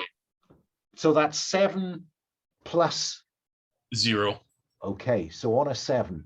On a 7, I think you're kind of okay. You do it, but the fate chooses 1. I think I'm going to put you at disadvantage. I think you sprain an ankle, avoiding some. It suddenly, on one side it drops away quite suddenly. And I think that you sprain an ankle, you'll be at disadvantage on your next physical action. Yeah. Okay. Yeah, I tripped on a stalagmite. Yeah. Geldhere, what about you? Are you? I mean, I love in a PBTA game to say we know Wystan's in front. Is Geldhere the last person, or are you allowing Garwyn to continue to bring up the rear? Oh, you are muted. Sorry about that. I like the idea fictionally that while these guys, obviously Ethwin is hard charging, but I think he'll be in the back because he took a few minutes to arrange, do a little bit of a last rightsy sort of thing with the body, and then kind of caught up coming up from behind there, and covered the head with something so that birds don't get to the eyes yet. Yep. So I based on previous experience, I'm putting Wystan in front with a torch, Ethwin, then Garwyn. Yep.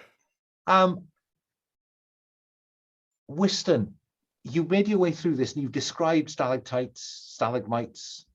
There's limestone. It's quite slippery underfoot. Water is flowing through this, dripping down the walls into this stream bed that ultimately runs out of the hillside into the stream below. And the light is beginning to, because it's reflecting off this wet limestone surface. And it becomes clear to you that there's an open space ahead. And as we see you enter into this open space, Wystan, I think you see what could only be described as an altar. Yeah. Now I will ask if anyone currently has a debt owed to them by Cweningas, and whether you want to introduce, as it says in the debt economy, a settlement, erase the debt to settlement, agree with the fates which name mortal NP from the settlement enters the current scene intending to help you. Agree with the fates, what they are hoping to do, the fates decide what actually happens. I just want to make sure you know that that is there, okay? Okay, so, I'm sorry, I was waiting for it to flip over so I could read along with you. Which one are we looking at under the debt economy?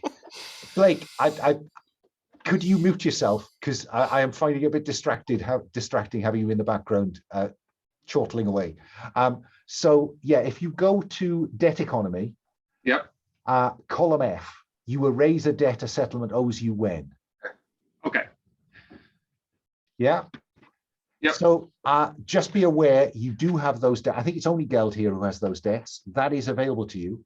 I'm going to suggest we take a 5-minute break now, or maybe a bit longer. Can we go to the hour? Because I need to just pop upstairs.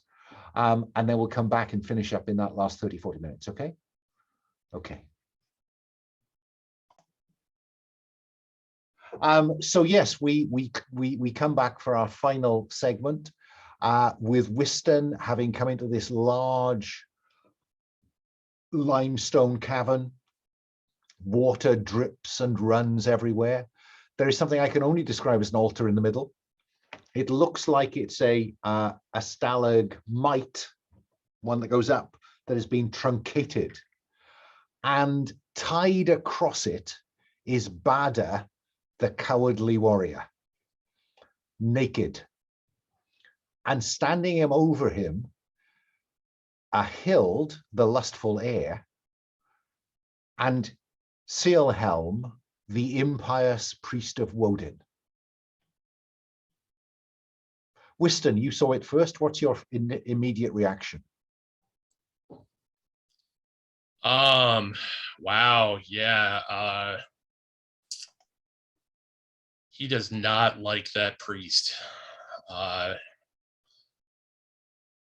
Yeah, I think this is egregious enough where Wystan's gonna have to strike vengeance for Woden. And yeah, he's just yelling incoherently and running at this blasphemous priest. That works for me. Gonna slap him upside the head. And that will obviously distract Hild and Coilhelm. I'm going to get rid of that name from the names list. It's too difficult. Sorry. No. It's my fault for bringing the list. You just chose it. That's fine. This distracts them from the ritual they were undertaking.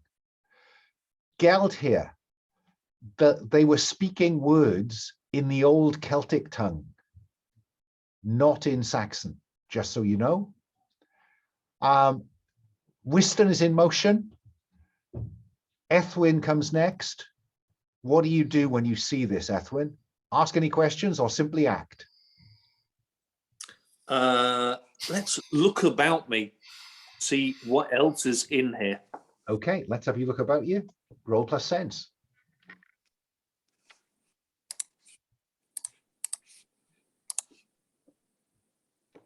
Oh, wow, you are just killing it. No wonder you've got no experience. That's an 11 plus sense. So ask one question about blah, or reveal a foe's weakness, or agree with the fates of detail to add a detail to the fiction. Well, Wystan's charging in, so it would be wrong of me not to expose the weakness of this priest. I can tell you that this weakness, the weakness of this priest is he doesn't believe in Woden anymore. He's given up on Woden. He's godless. Well, not entirely. Well, you know. The defense that you will have to overcome, Wystan, before you can humble him, is he has come to believe in the old gods. Okay. So mechanically knowing his weakness, what does that do for us? If there's a way that you can exploit that weakness, then you can roll with advantage. Okay. Yeah. Maybe our expert could. Maybe our old gods expert can educate him. Well, verbally. Let's in a bit of verbal combat. So Wystan has charged at the priest. Ethwin has spotted that he is no longer bound to Woden. He's not got I love Satan on his chest, does he? No. I love the old gods, yeah. Garwyn, what about you? Before we resolve, let's work out what everybody's doing. So no one's taking care of Hild, are they? They don't appear to be, no. All right. Can I try and knock her out? Just sort of run over and donk her head against a wall? Okay, I will tell you that she has two defenses, flirtatious and agile. So we'll come to that in a moment. How's flirtatious going to help? Geldhere, what about you? Well, right now I'm super glad I got rid of my lustful temptation. So I feel like very glad about that. But what Geldhere, so I feel like everybody else is there because Geldhere was bringing up the rear and hears the ritual and sees this before him. I guess I'd like to find out or know is what I feel like if this is a legit old god type ceremony that I recognize, or if this is sort of like a dangerous dabbling into something that you don't really understand. That sounds like look about you. Okay. Roll plus sense. All right. And I don't know if I have much sense in all sense of the word. Let's see. No, I'm a plus one on that. That's better than nothing. Okay. And okay, I'll roll this first. And 9.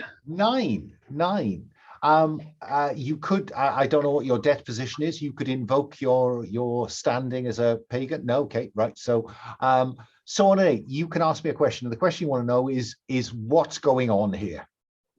So you can make a judgment, yeah? Yeah. The words you heard spoken were about the summoning of a curse. Okay, that makes sense to me because I have a sneaking suspicion brewing in the back of my brain about that amulet thing we found, and so. Okay, well, you know, Ethwin is also surveying the scene, and he has those slotted together those two items. So Wystan, let's go. That he's summoning a curse, so he's going to curse somebody, not try to remove. To summon a curse. Okay. Wystan, you go at our impious priest, who is convinced that he is doing the right thing. He's doing what the old gods want him to do. You need to confront him and convince him somehow that belief is misplaced. How do you do it? Do you beat it out of him, or do you have other plans? Yeah, he's going to get, I'm going to whack at him and tell him I humble you before Woden, you traitor. Fine. Let's have you roll plus steel.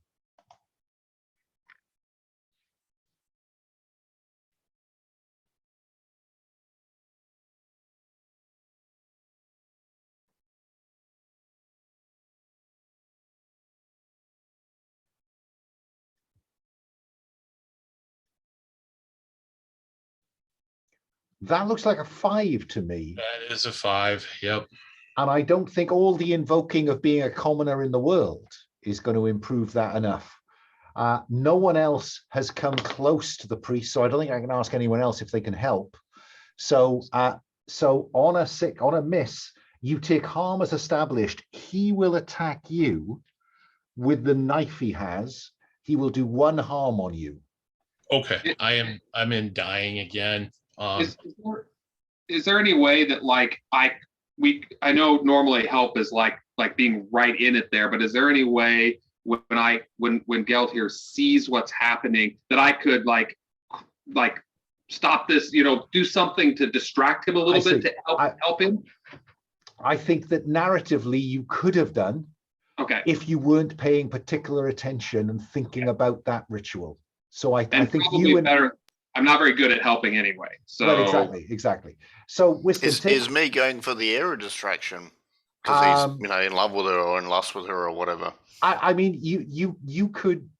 You are in the vicinity. You could help, but it would give up your attack on Hild. Okay. Okay. So let's see if we can turn this 5. Oh no, hang on. This 5 is only going to get to a 6. Yeah, it's not really worth it, is it? You're going to need to get to 10 plus, Garwyn, to improve that from missed. No, move on, says Ethwin. Move on. Okay, so on a 6, and I will also choose. You've taken 1 harm. You are at disadvantage, Wystan, in the next exchange. Let's go to Garwyn approaching Hild, and Hild sees you coming. Do you charge across, or do you approach her deliberately? No, I'll charge across because I'm wrathful and she's not threatening to me. Okay. Do you want to try and overcome her flirtatiousness or her agility? I don't see how her flirtatiousness even comes into it. If you choose to try to overcome it, then I'll demonstrate. Well, we can have a pose off or something. Which one do you want to overcome? Yeah, fine. I'm going to take on this flirtatious thing. I'll sort of slow down and, you think you got a chance here and sort of pose. Exactly. And that is, she's saying, isn't it always the way that they call on women to do the dirty work when actually we could have much more fun together if you simply joined me? All I want to do is to inherit what was rightfully mine. Join me, Garwyn. You're an attractive woman.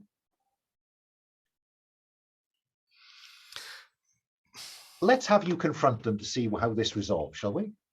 Yeah. But you're trying to talk her out here, aren't you? No, I'm just trying to get her close so I can stab her. Okay, so roll with steel then.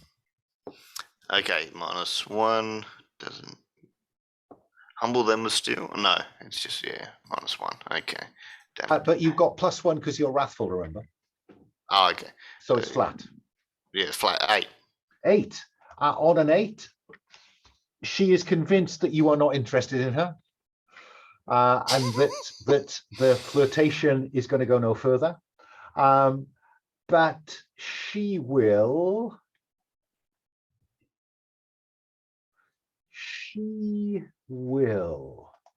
What do we got here?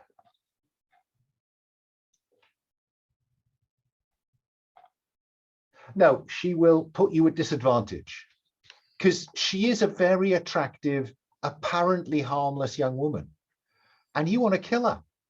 So I'm going to put you at disadvantage next time around. Okay? Yep.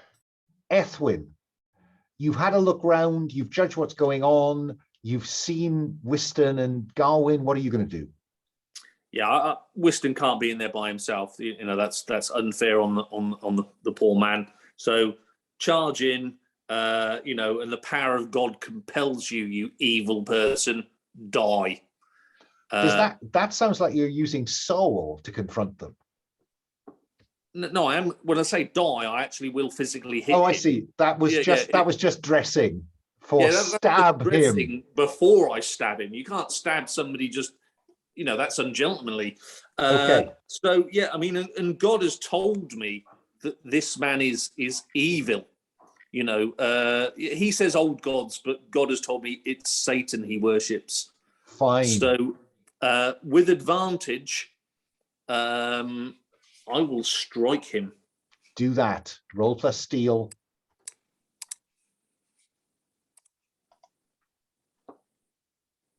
$12. Dear God, have you rolled less than 10 all night? No, I did roll a 1 there. It's advantage. I just disregarded it. So that Wystan had failed to relieve his belief in the old gods. You have removed that. Yeah. So he will inflict harm as established. Did he inflict 1 harm on you? Okay, I will suck that up. But on a 10 plus, also describe how you overcome another defense. He doesn't have another defense. He doesn't have another defense. No. Oh, well. So let's move on then. What's Well, the next? you can force them to where you gain advantage. Yeah, let's have more advantage. More advantage. Advantage Well, again. Yeah, I mean, can I hand the advantage to You Wystan? can. Although Wystan's at disadvantage, isn't he? It would just even it up. Yeah, well, no, I'll hand it over. Don't hog the limelight. Yeah. Fine. So He's exposed, Wystan. He's exposed. And Wystan will be able to humble him next time. But meanwhile, Geldhere, you've seen all this going off. What are you doing? I guess the first thing I would like to say, I want to invoke that erase a debt, and have somebody show up. Okay, who would you like to put up here? I want the Lady of Cweningas to show up. Oh, wow, Grandma comes. Fine. And what is, I mean, it's what is she hoping to do here? How is she hoping to help? I think she thought, I guess, narratively speaking, I was thinking that she followed us to find out what else was going on. And I think the idea is that that she's here to stop her granddaughter. Fine. So she can be, she will grant you, Geldhere, advantage in whatever you do. Yeah. Okay. So reduce the debt that they owe you by 1. She appears at your shoulder. What do you do that she could help with? Oh, goodness gracious. I'd thought about it up to that point. So we've got 2 people beating the hell out of the priest. Somebody else is going after the daughter. So Garwyn has not done. You haven't stabbed her yet, right? I think what he's going to do is attempt to. Gosh, I don't know if there's a mechanical thing to do here, but he wants everybody to just stop, right? And just get everybody to freeze and just say, hey, to stop what's going on and get control of the situation. Fine. That sounds like you rolling to convince them when she says, granddaughter, stop this. Okay. Yeah. So roll with advantage, roll plus subtle, Geldhere, with advantage to just. This is a straight roll. I've got no. Wow. 11. 4, 5, and 6. So on 10 plus, you choose 1. You gain advantage as a result of their help. They are in awe of you, and their settlement owes you a debt. So you are, Hill stops dead and looks in horror at the sight of her grandmother in the flickering torchlight. Because I think Wystan probably dropped that torch somewhere, and so it's flickering all over the place. She stops. And I think that puts Garwyn at advantage, but I don't know what Garwyn's going to do with it. We know what Ethwin would do in this circumstance. Can I knock her out? Well, I tell you Can I what. just go donk, I tell you what. Let's do that. Let's do that. You are hoping to. Well, first of all, you need to stop her being agile enough to avoid you. So let's have you confront her with advantage with steel.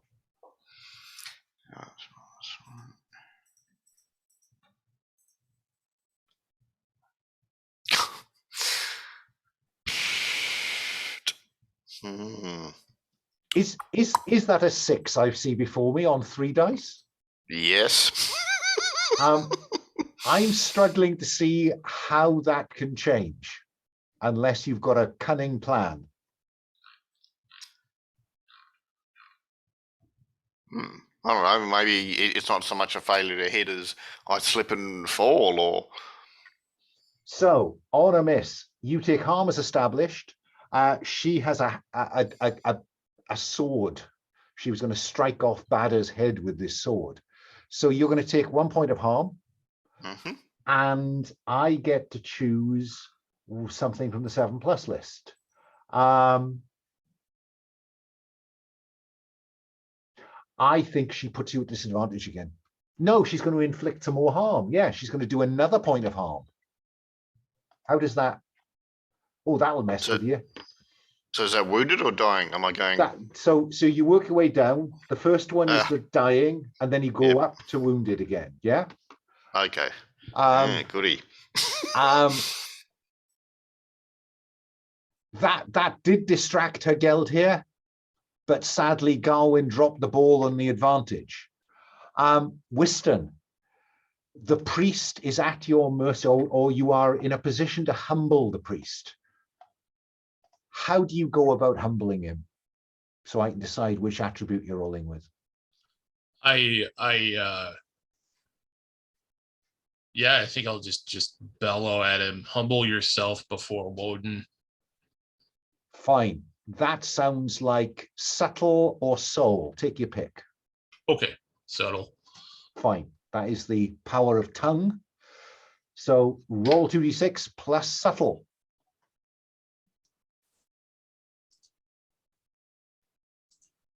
Sorry, I have to log back in. There we go.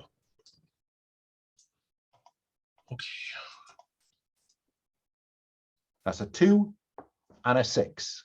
So 10 in total. Wow. On a 10, on 7+, you humble them. They're at your mercy. Do they receive it, or do you end them? Oh man. Yeah, no, I mean, I feel like he took his settlement down with him. So he kind of doesn't humble himself fast enough. So Wystan takes a wild swing and just smashes his hip bone. Fine. Yep. You end him. On a 10+, the fates will say what they give you out of gratitude, or what you can take from them, or their earthly remains. I think it's easier if you make a choice. He doesn't have much in the way of a weapon or shield. He is dead, so you're left with a charm or a trophy, Wystan.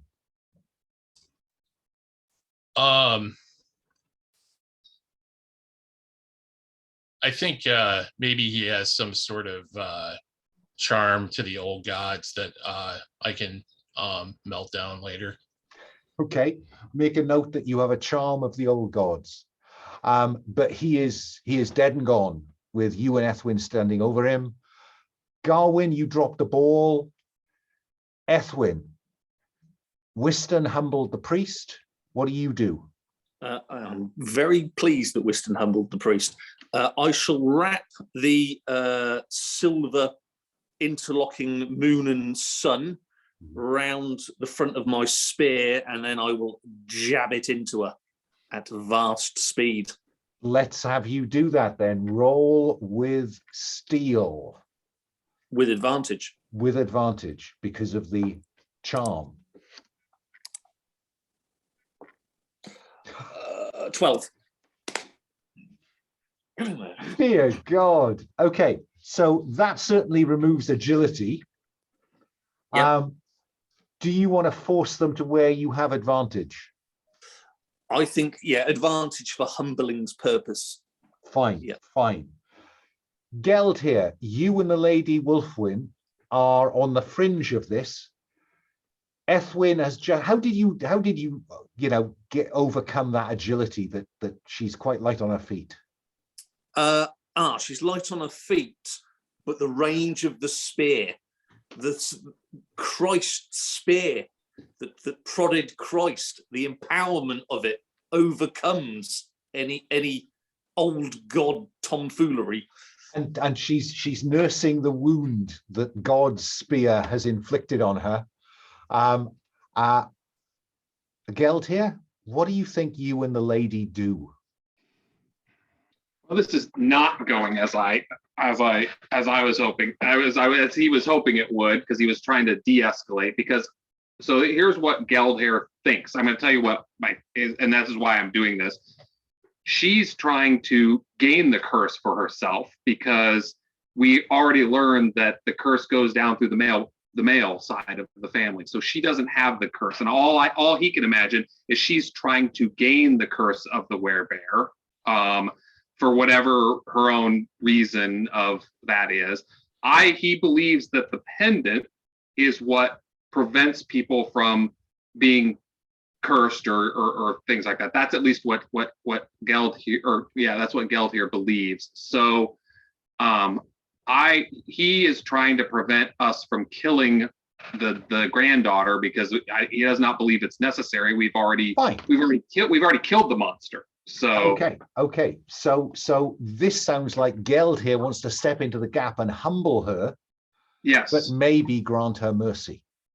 Yes. So how do we see you trying to humble her? Is this verbal argument, theological discussion, or are you going to slap her about the face till she comes to her senses? Maybe more in the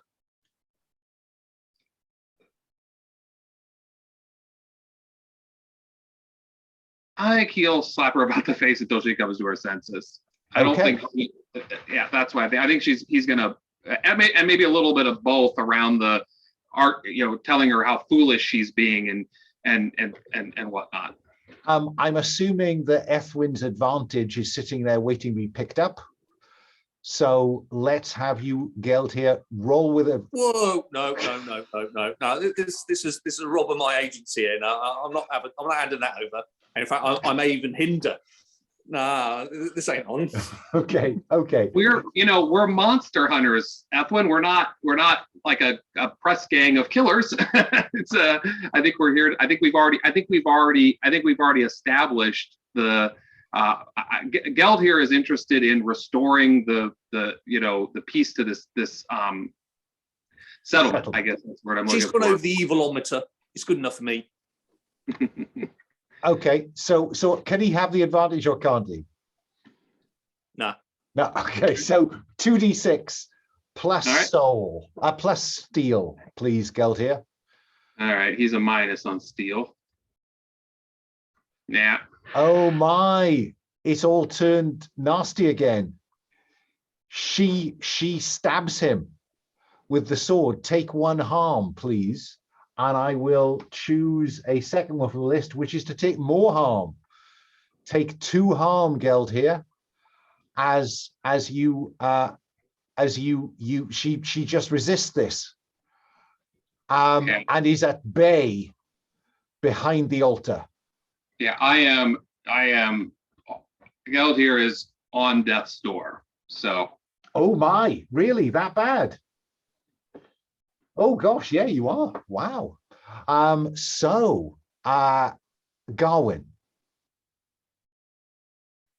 what do you do? I just picked up a new move, so maybe I can try that out. Well, which move have you picked up? Fascination. Oh, go on. When I'm you look into a mortal NPC size, roll plus soul, and 79 hold 1, hold 2. Oh, well. And I'll just say, you will surrender before me. Let's have you roll plus soul. What's the worst that could happen? Hopefully I'll roll as good as Paul. Come on. Oh, shit. 6. My goodness me. Your true nature is revealed as in seeming human. Now Ethwin has to kill Garwyn. No, Ethwin knows all about Garwyn's true nature. The question is, what does the Lady Wolfwyn do? The Lady Wolfwyn throws herself between Hild and the rest of you. You're a monster, says the Lady Wolfwyn. At Garwyn. Wystan, you humbled the priest.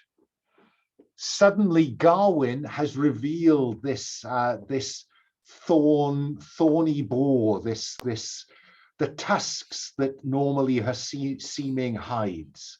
And the Lady Wolfwyn now is taking Hild's side. What are you going to do, Wystan?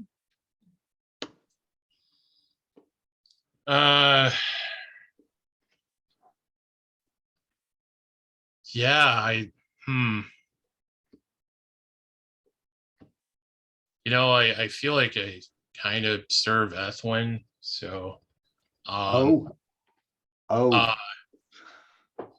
I mean Woden first, but yeah, so instead of getting her out of the way, I'm just convinced that Ethwin can stab through both of them, so I'm going to hold them down.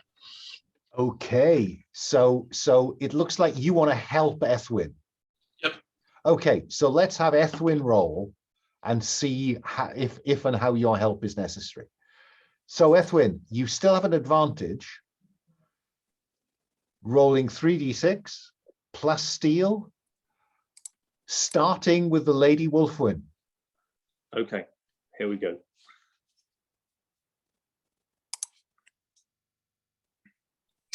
Uh, 11. 11.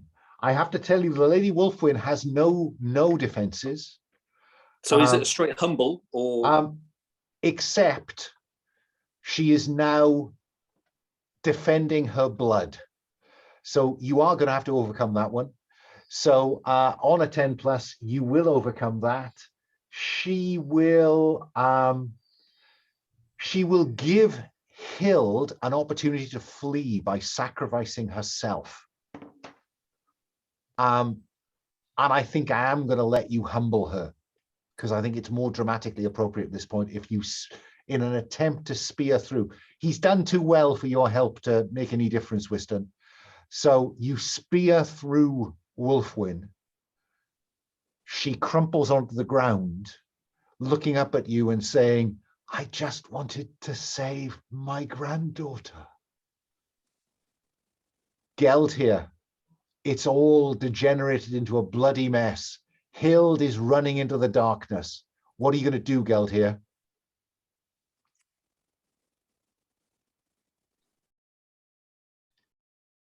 I don't got much left. Hang on, I'm looking at the magic or I'm trying to think if there's something.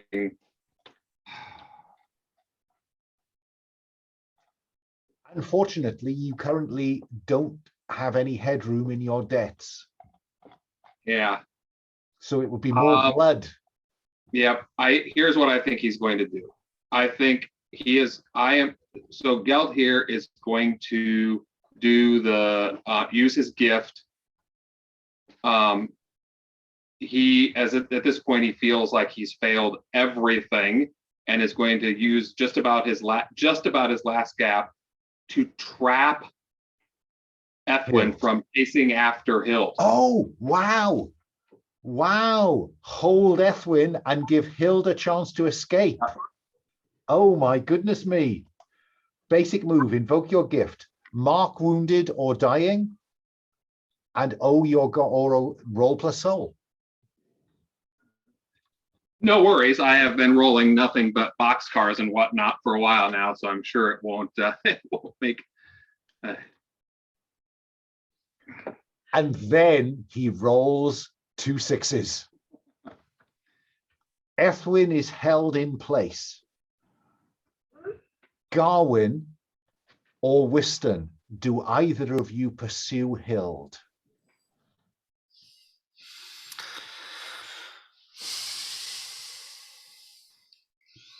I mean, I don't necessarily want to kill her, but I don't want her to get away either. She caused a lot of shit. Yeah, I'm going to chase her. Okay, let's have you roll. Let's have you face danger with steel to catch her.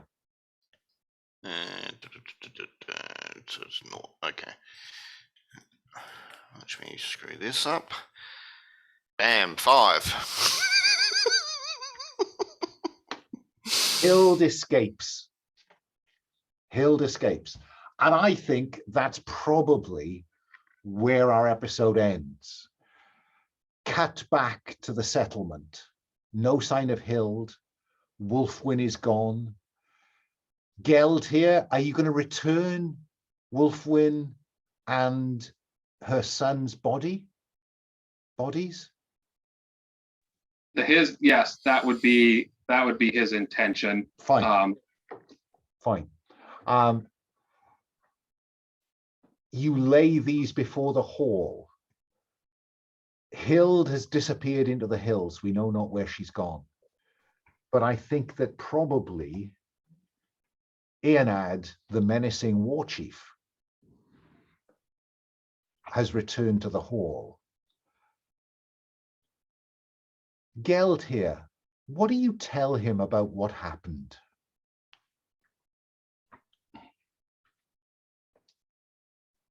I think Geldhere says that, I think basically he's not going to tell him and just say that there's been much tragedy here, but there's no value in knowing anymore, but that the curse is now gone. It's been lifted. That's all that matters. Does anyone dispute that version of events among our heroes? No from Wystan? Did the grandmother die, or did we like bandage her and she was just wounded, or? No, we went with dramatic license and just speared her through, Okay. dying in defense of her granddaughter. We'll just say, I'll add to it, but let Blake go first. I was just gonna say, yeah, the curse is lifted. We'll be, there were deaths, and we're sorry, but these things happen. We'll be moving on. We hope your village can start a new season, a new path now. Ethwin, anything to add? I'll run this through Wystan first. But yeah, I'm gonna say Wystan before this that basically, you worship Woden. I think you would be in a prime position to lead this community, Wystan. What do you think? I can do that. Excellent. And I will say to the war chief, her dying words were, "This man of God here, Wystan, is to lead this community. He is a true believer in Woden, and this community worships Woden. He is your man." I mean, I'm going to go with that if you're happy with it. It's only a 2-shot. I mean, the conceit of the game is that you would move on to another settlement next time. But that's what I thought. It's only a 2-shot. Yeah, absolutely. So let's move to the arriving and leaving tab then. When weaving your weird, column J, when you leave a settlement and you mark dying while there. Now, all of you mark dying. So increase your reputation by 1. Then roll plus the debts the settlement owes you. Now, I think, Geldhere, it still owes you 1. 2, still 2. Wow. Oh, yes, of course. Yeah, it went round, didn't it? So roll plus 2, Geldhere. And then erase those debts from Cweningas. Double 1.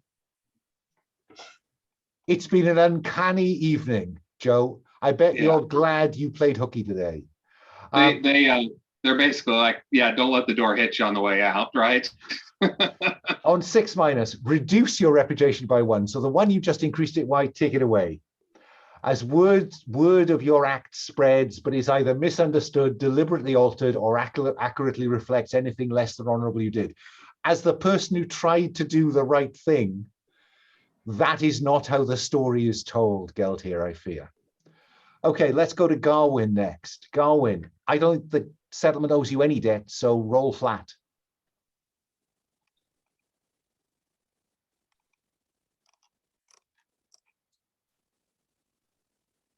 That's 6. a 6. Reduce your reputation by 1. You are not. You don't glow in the dark around this either. Wystan, I don't think it owes you any debts. Stop me if I've got that wrong. Roll 2d6, or there we go. A 7, thank God. On a 7+, increase your reputation by another 1, Wystan. However, your tendency to talk about your part in events to the exclusion of all else alienates the other heroes, and you will not be able to seek solace in friendship on the supposed journey to the next settlement. And finally, Ethwin. I've got no reputation with these guys, so roll them flat. 9. 9. Good, isn't it? Increased reputation by another 1. As word spreads of your honorable, perhaps even heroic acts. I think so. There is simply, clearly the Christ God has got an edge here, guys. You know, the writing's on the wall for the rest of these gods.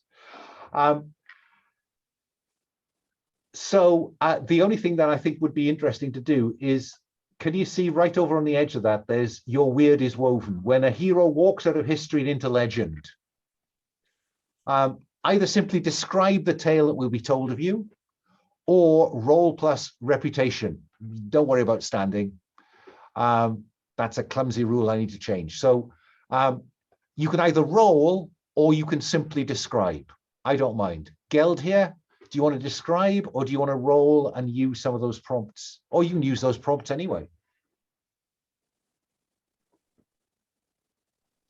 Sorry. I'll roll. Okay. Why not? Why Roll, not? That's roll, the roll, fun time. roll flat. 9 at last. On a 7 to 9, the tales told of you are complicated. Choose something from the 10 plus outcomes, but contrast it with something from the 6 minus outcomes. I'm going to give you a moment to think about that while we run through the other dice rolls. Garwyn, what about you? You want to just make it up, or do you want to roll some dice? I think it's like a tragic story. It's a monster hunter that came to the town but never really fit in and seemed more comfortable out in the wilderness, and she disappeared into the bog and was never heard from again. Sad but true, tragic. Wystan, what about you? Do you indeed lead Cweningas back to the ways of Woden and into prosperity, or do you want to roll the dice and see what it tells you? I don't know. I think it sounds good narratively that he's seen as the person who struck down the horrible priest that led them astray. And he starts using his gift of the voice to talk to people to like sway them in his favor. And the future of Cweningas is rosy. Finally, Ethwin, do you want to pick something or do you want to roll some dice? Where am I looking for this? You're looking at arriving and leaving all the way over on the far right. Your weird is woven. Because you are rolling +2 here because of your 2 reputation. Yeah, let's roll some dice. Why not? Okay, give it a go. Everyone's quietly praying it's going to be a pair of 1s. Of course not. 8. So again, this is mixed. Choose something from the 10 plus outcomes, but contrast it with something from the 6 minus. While you're thinking about that, I'll go back to Geldhere. What have you thought? Yeah, I think that when you think about the tales, that he was a complicated individual anyway, and that I think that while the tales are that in the end he, they said that he did good, but that his own faith in the gods has been shattered, and that we see him, he's just kind of walked away from it all, and just he's left he's left and to go be a hermit somewhere or die in the woods. So sad tale, sad end. So Ethwin, what do you think? I think we see Ethwin getting off a ship in the Holy Land, only to be mowed down by filthy infidels. Yeah, mounted with lances. Yeah. A sad circle completed. Thank you. Okay, I'm gonna just let's stars and wishes. Rose and thorns, wherever whatever. So let me stick with some order. Let's start with Darren. Darren, any roses, any thorns? I thought it was stars. I thought it was a really interesting story. Like I used the metric of would I watch this TV show, and I would definitely say yes this time. I think that's a very, very good benchmark to use. Spot on. Anything that didn't work? Anything that kind of felt thorny?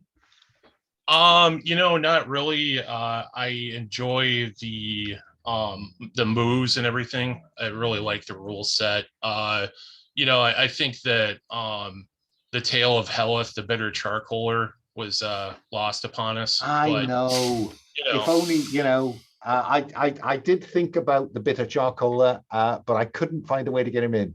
I think you need more than a 2-shot to really explore the village. Oh, no, I understand. Thank you. Thanks for running. Moving along. Hang on, I've lost my sequence. Here's my sequence. Joe, any roses, any thorns?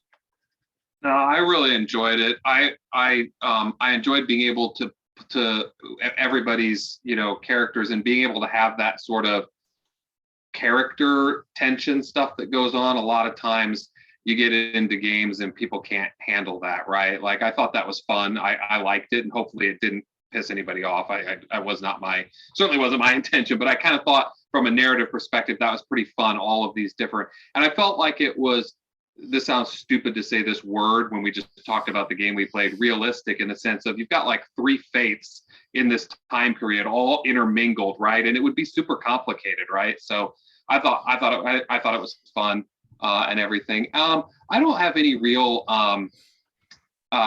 stuff. I think I think the moves, everything seems to be it's reminiscent of other things you've done, Alan, like, so it was familiar to me in many ways.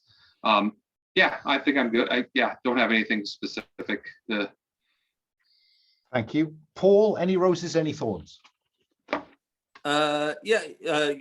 Great players all around. Blake's playing in the skinchanger, was really good, and he led into that. It is a bestial type role. I thought he lent into that, really well. Darren's portrayal of the commoner, I think we saw a lot more this week from you, Darren. I really liked it. And Joe, I don't mind, an opposing view. I think that's good. Agencies, all my thing. So I like somebody bringing an opposing view, whether I take it or not, c'est la vie. So a great set of players there, always good to play with. I've got a few things about the system, Alan. I think if you tell a player to do something, you've got to give them, me in this instance, a chance to achieve it. Saying I've got to bed somebody when in the first session all we did was combat, and then I suffered something from it. So I'd probably say, instead of within the session, don't make me have to keep roll each session for a move. A new objective. Well, yeah, it's an objective. Either I complete it, or if I decide or she dies or something, then I'll owe the god a debt. But okay. I won't get a bonus if I either got to achieve it. I'm never going to get a bonus unless I achieve it, or it comes off the table and I pay a debt. But that's what I would suggest there, mate. So do you think it's on arrival at a settlement? And before you leave the settlement? Permission instead of settlement. Well, yeah, but the settlement is the mission, in effect, and then you move on. No, I'd say until it's complete. It's a quest. It's a quest from God. You are to bed this girl. Either you will achieve it, or she dies, or she's totally unavailable. Either I give in to Christ and say, I cannot do this, and Christ punishes me with a reputation hit, a debt hit, or she dies. I should have protected her. I should have made it happen. Pay a debt. Basically, I'll never be able to roll that move until I give in, she's off the table, or I achieve it. That's how I view that one. Now, I'm more than happy to speak this over, do. Because I'm only putting in that scenario of bedding her. If you gave me something that's different, I don't know, I'd have to think about that, and I will. Okay. Yeah. Combat seemed a lot quicker this week, but in the first week, I would say it probably seemed a bit slower than D&D, which it never used to be. So, and this week it was a lot quicker. So I don't know. I think I there's a know bit. There's something about familiarity. I think. Yeah, and last week we didn't act as a team. And No, when you got somebody with 3 things you need to overcome, and he keeps regenerate it, it's a game that I think you got to hammer sort of early on to players that you got to act as a team. Yeah, That doesn't mean one person leads and everybody just rolls what they say, but you know, we've got 3 things to overcome there, and you know, if it's just one person, I don't think I'd ever have batted him down. No, you can't. No. Not unless you got some silver. So it is about, or you look about you to work out what the weakness is, or whatever else. Yeah. So I think it's about familiarity with the game is needed. Yeah. Apart from that, you know, awesome GMing, Alan. Good pacing. Yeah, I thought you tried to do Rudd over a bit, mate. You know, I was determined to break that horse's leg. There's no question. Yeah. No, good, mate. Enjoyed. And finally, Blake. Any roses, any thorns? Yeah, I mean, a rose to Darren for doing the commoner, the kind of common sense voice of reason of the party, the middle ground, you might say, between the rest of our extremes. One to Joe for playing someone on their, you know, an old guy on their last journey, because that's not the usual, you know, 20-something smiling at the camera hero sort of thing. So that was good as someone took something different. I don't know how the hell Ethwin's morality ethics work out in his head, but he's got his point of view and he runs with it. It's like, wow. I thought Paul was just building a load of acts that in future sessions he could refer back to as dishonorable things I've done. They weren't Christians. They weren't Christians. It's a violent religion in 600 AD. Yeah. Sorry, yeah. We interrupted, Blake. Go ahead. No, it's all good. Thorns. I mean, yeah, it took a while to set up the settlement, but I mean that investment would pay off with a longer series, so that's all cool. Yeah, no, it's good. I like where it is, and I do like all the names rather than stupid, you know, generic fantasy names in it. It does help the setting with all the. How the hell do we pronounce this? Okay, cool. So yeah, that's cool. It adds to it. Yeah, I do need to run. I do need to run a say these words out loud quickly before they stay in the list. Stars from me, yes. Joe for Geldhere's, you know, kind of sliding into senility. One last job. Paul, Ethwin, if you got a hammer, look for nails. Darren, yeah, I thought we saw a real more 3-dimensionalness of Wystan this time. I thought last time he was kind of he's quite peripheral, stood on the edge of stuff. This time I thought we saw him really develop. That was really cool. And Blake, yeah, what I particularly liked was the idea of revealing your seeming or creating an impression to frighten a werebear. And it worked. It worked. You know, what can you say? It worked. So thanks for that, folks. I will stop the recording